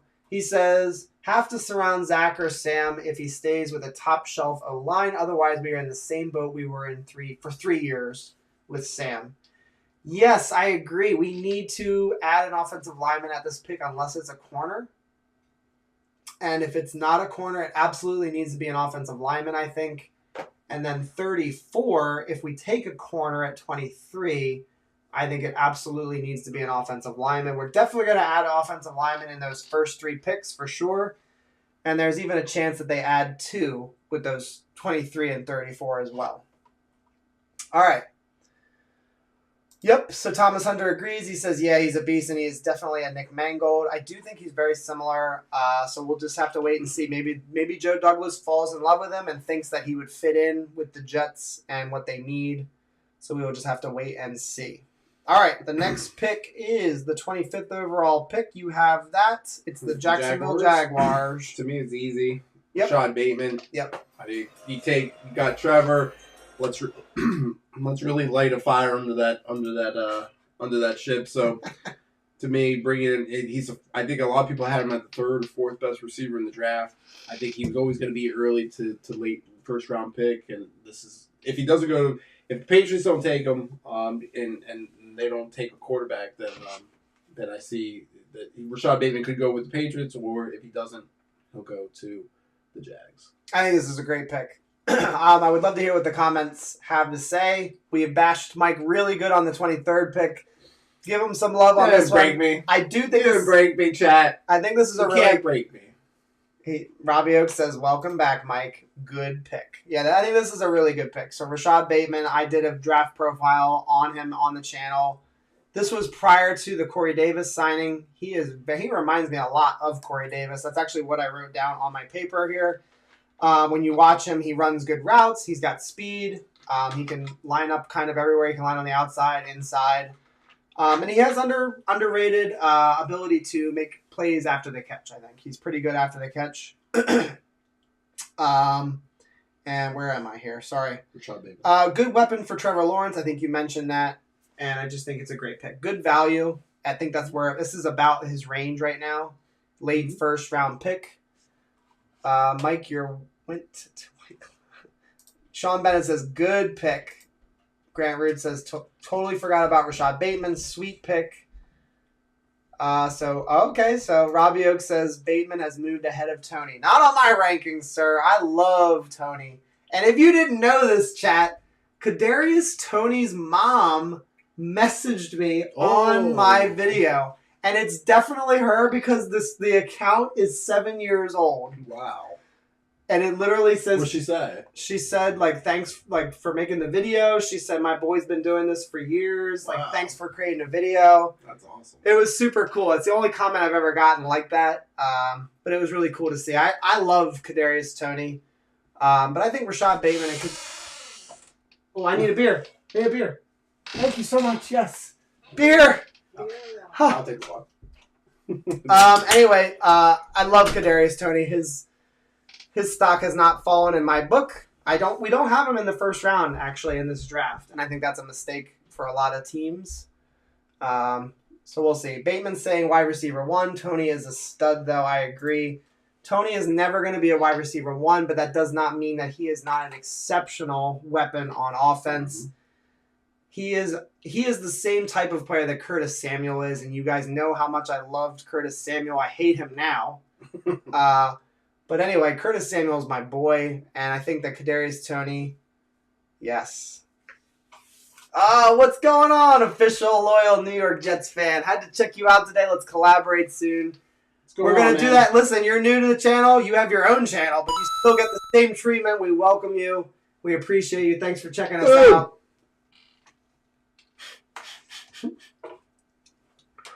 Sean Bennett. He says, my wife hates my guts. It's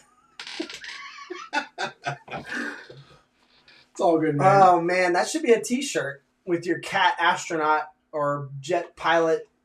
Oh, my God. That's fantastic. We appreciate you checking us out, though. Official. Guys, he's on Twitter. He's a great Twitter follow. So if you don't follow him on Twitter, go ahead and follow him. How many rounds are we doing? We're going to do the first round. We will not be here. We've been grinding tonight. Right. But we will move on. Rashad Bateman's a great pick. I took the next player. Oh, yes, I did take the next player. The Cleveland Browns at 26th overall. I think this is the steal of the draft. Micah Parsons, linebacker, Penn State. Let's get you on my Instagram too, my guy, if you're familiar with that.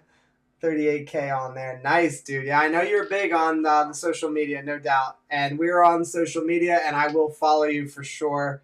Appreciate you coming out to check us out. Let's see here. So you guys should go to 34. We will do that probably before for the NFL draft. We will definitely go to 34. Micah Parsons, I think, is a slam. That's a great pick. Is a great pick because it's a huge need for the Cleveland Browns. They need linebackers really, really badly. They have pretty good defensive line. Their secondary is still pretty raw. They do have decent cornerbacks. They need some safety help as well. But the linebacker spot's pretty bad as well. Yes, I agree. Robbie Oak, this is what I'm saying. Like, people, there's always going to be somebody that falls. Right. And I do agree. He fell too far. And this is the thing. Like, this is why this is so much fun. This is why NFL fans always get hyped for the draft because it's always heated. Yeah. It's always always going to be contested. It's always heated. Yeah, fuck the Browns. Let's get you guys some signed material, too, for that background. I can hook you up. We got Corbett coming soon. We'll talk to you some, man. Hey, listen, dude. You know that Corbett jersey's waiting for his SIG. So, listen, if you got a connection with Wayne.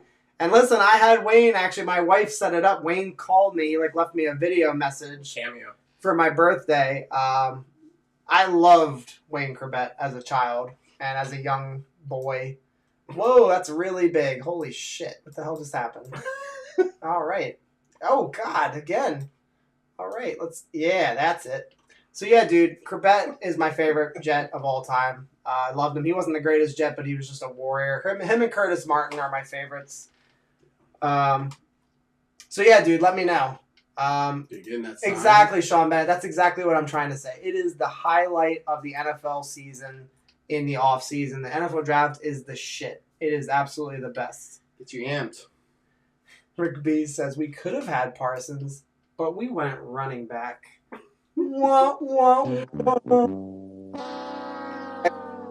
Corbett jersey, Sean Bennett. My first Corbett jersey, I hand drew it. I got a white T-shirt, and I drew his number on the T-shirt. Damn. Wrote his name on it. That was how Hype City... Dude, that's crazy. You're killing me, dude. You're teasing me. I would love to meet those guys. If you actually have that connection, let me know, dude. I would love to meet Corbett. Favorite Jet of all time. I might even shed a tear if I meet the man. He's an inspiration to me, man. Because I was at that age where it was yeah, big time man crush on Corbett, for sure. All right, so Micah Parsons, he's a good blitzer. That's a great pick. Athletic freak. Can cover. It's a huge need for them. I just feel like it's a steal and it's a home run pick. You got the next pick, Ravens. Yeah, I have the Ravens. So the Ravens, I have them taking safety. If I mispronounce his name, Morig. Trevon Morig. I think a strong, great great talent. I think they need to solidify their secondary. Peace, bro. Thank you. If you look at his stats, blew up in 2019, had a solid season in 2020. 43 solo tackles, 30 solo tackles.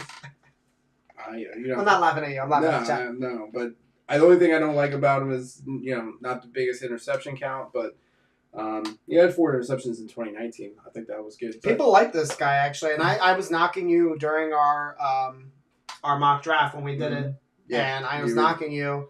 He only allowed 51% completion percentage when the ball was targeted on his side of the field, or not his side of the field, but basically whenever he was in coverage, when they threw at him, it was only 51% completion. So yeah, I like the pick a lot actually. Loyal Jets fan, thank you so much. Appreciate it, Thanks, dude. bro. We'll definitely be listening for that. I would love to meet him. I would love to get this jersey signed. This is actually a game-worn jersey. This is not just a jersey of Corbett. This is the jersey that he wore, I believe, during the 2002 season. Excuse me. I also have a pair of his shoes as well that he wore that was game-worn. So I don't smell the shoes, though. Don't worry. I'm not like Rex Ryan. All right. Micah Parsons, Trayvon Moehrig. I actually like the pick. I said that he could replace Earl Thomas. Mm-hmm. I said that they might need an edge rusher. The Ravens are probably in the hunt for one. We got another new person. This is insane. Veterans Live Show. Welcome to the show, dude. Yeah, let's go. Appreciate you checking us out. When you complete round 1, can you tell us the notable remaining players? Okay, that's pretty cool. I appreciate that. We can definitely do that for you. That's a good idea. Anyways, Trayvon Moehrig, I think I covered it. 51% completion against him. Yep. They might need an edge. He replaces Earl Thomas. It's definitely not a bad pick by any means. He's the first safety off the board, so I think that's pretty good. My next pick with the New Orleans Saints. Kwity Paye, edge from Michigan. I think this is a ridiculously good value in the draft. And I think that also it addresses the need that they just basically lost in free agency. They lost Sheldon Rankins, who's a defensive tackle. They lost Trey Hendrickson, who's a defensive end. This guy is obviously going to be playing on the edge. They're going to need some defensive line bodies this offseason. They still have a pretty good defensive line, but they took a pretty big damn hit this offseason with their defensive line, and I just think this is too easy. If Kwity Paye was still here, I think that would be crazy good value for them. I honestly think that these next picks are all really good values. Yeah. So that's all I have on Kwity Paye. I just think it's a great hit. Yeah, Grant Roode just going now. Exactly. Yeah, he fell. Micah Parsons fell. I feel like those were our 2 really egregious falls in our mock draft. So once you get past the midway, a lot of things can happen. And that's all depending on how we place the first 15 picks. Exactly. All right, we're going to move along. You got the 29th pick. I love this pick. This is crazy good. Yeah. Creed Humphrey. To me, Green Bay needs every bit of it out of Oklahoma. Great talent, great athleticism. As far as who was the guy they just let go from Green Bay? I wasn't able to look it up before I left, but Corey Linsley, the center, you mean? Yeah. Yep.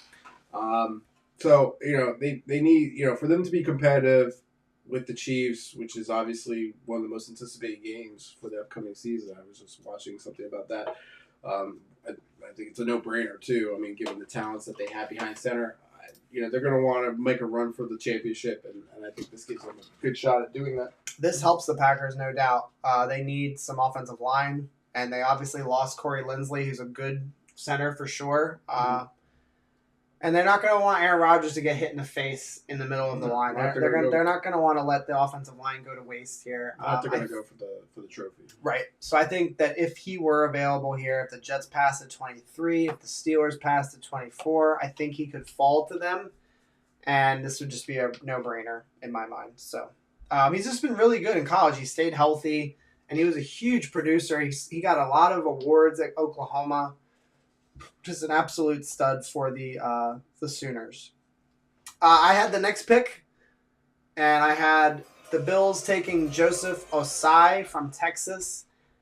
So Joseph Osai I think it's a need for the Bills. It's a really bad need because if you watch the Chiefs versus Bills playoff game, they didn't really touch Patrick Mahomes a whole lot. If I remember correctly, that was what basically killed them in that game. Is they had a shot. It wasn't like a blowout, but they couldn't get after Patrick Mahomes. They couldn't hit him, and they couldn't pressure him. So Joseph Asai, it says they need pass rushers to get over or past the Chiefs. 6'4", 253 pounds. In 2020, he had 5 sacks, 3 forced fumbles, 54 total tackles. In 2019, he had, it looks like 90 total tackles, 5 sacks, 1 forced fumble. I think this guy would be a great pick for them. And Osai is an outside linebacker. I guess he could be in a 3-4.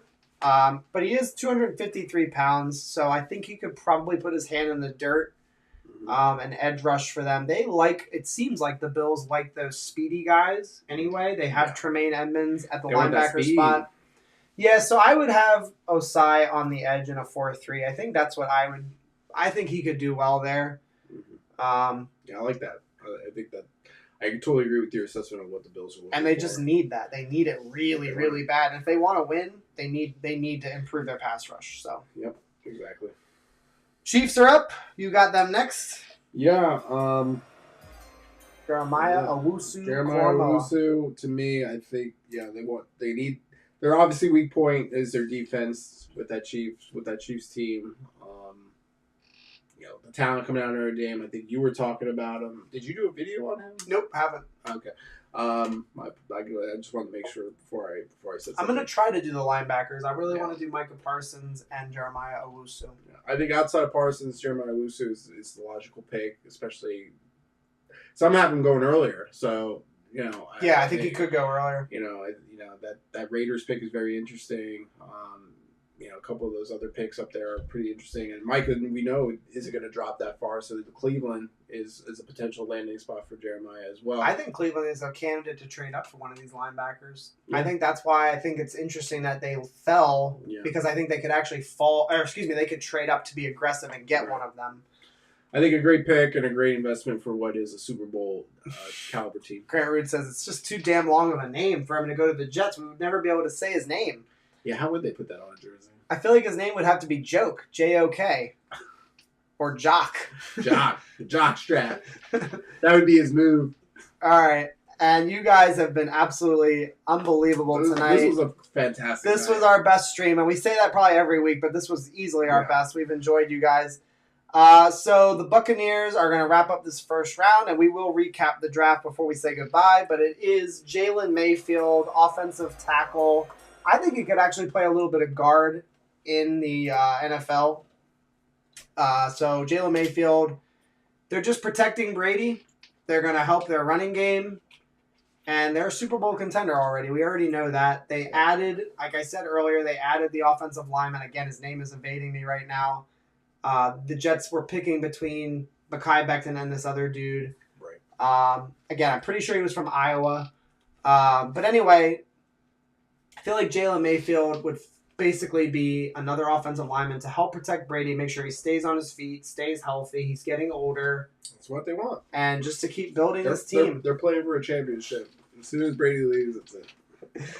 All right.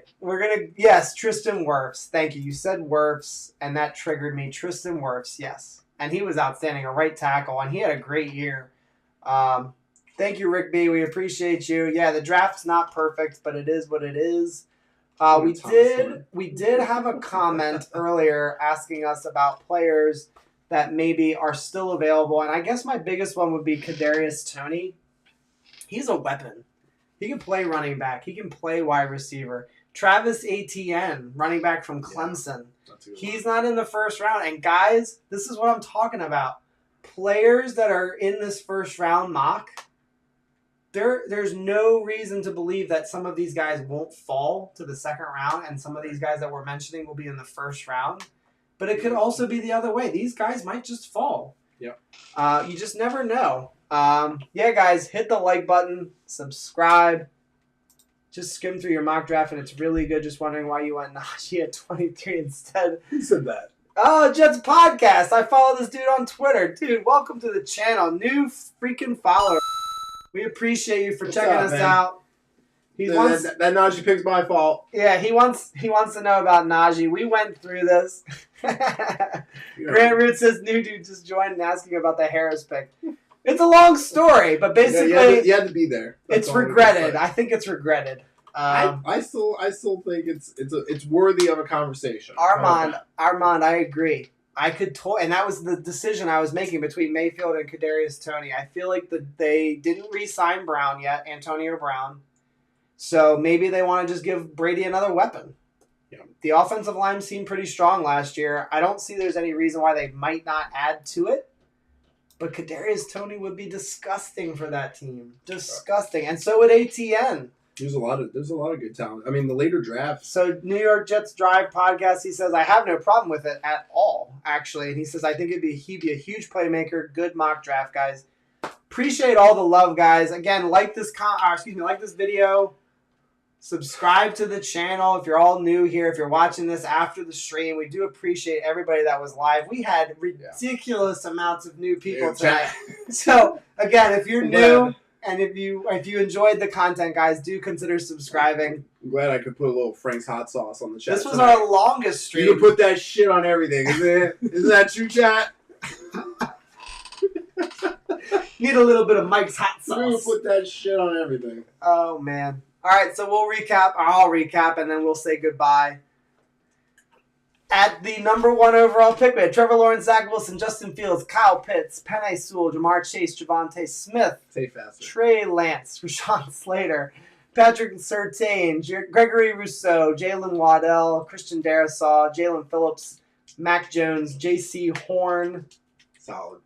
Greg Newsome, Azeez Ojulari, Tevin Jenkins, Caleb Farley, Samuel Cosme, Christian Barmore. Say it like you mean it. I do not like the Najee Harris pick. Elijah Tucker, Mike Parsons, Trayvon Mulrig, Kwity Paye, Creed Humphrey, Joseph Asai, Jeremiah Owusu-Koramoah, and Jalen Mayfield. Boys and girls, if you watch, we thank you so much. Jets fans. Until next time, I will be streaming on Monday. Go Jets.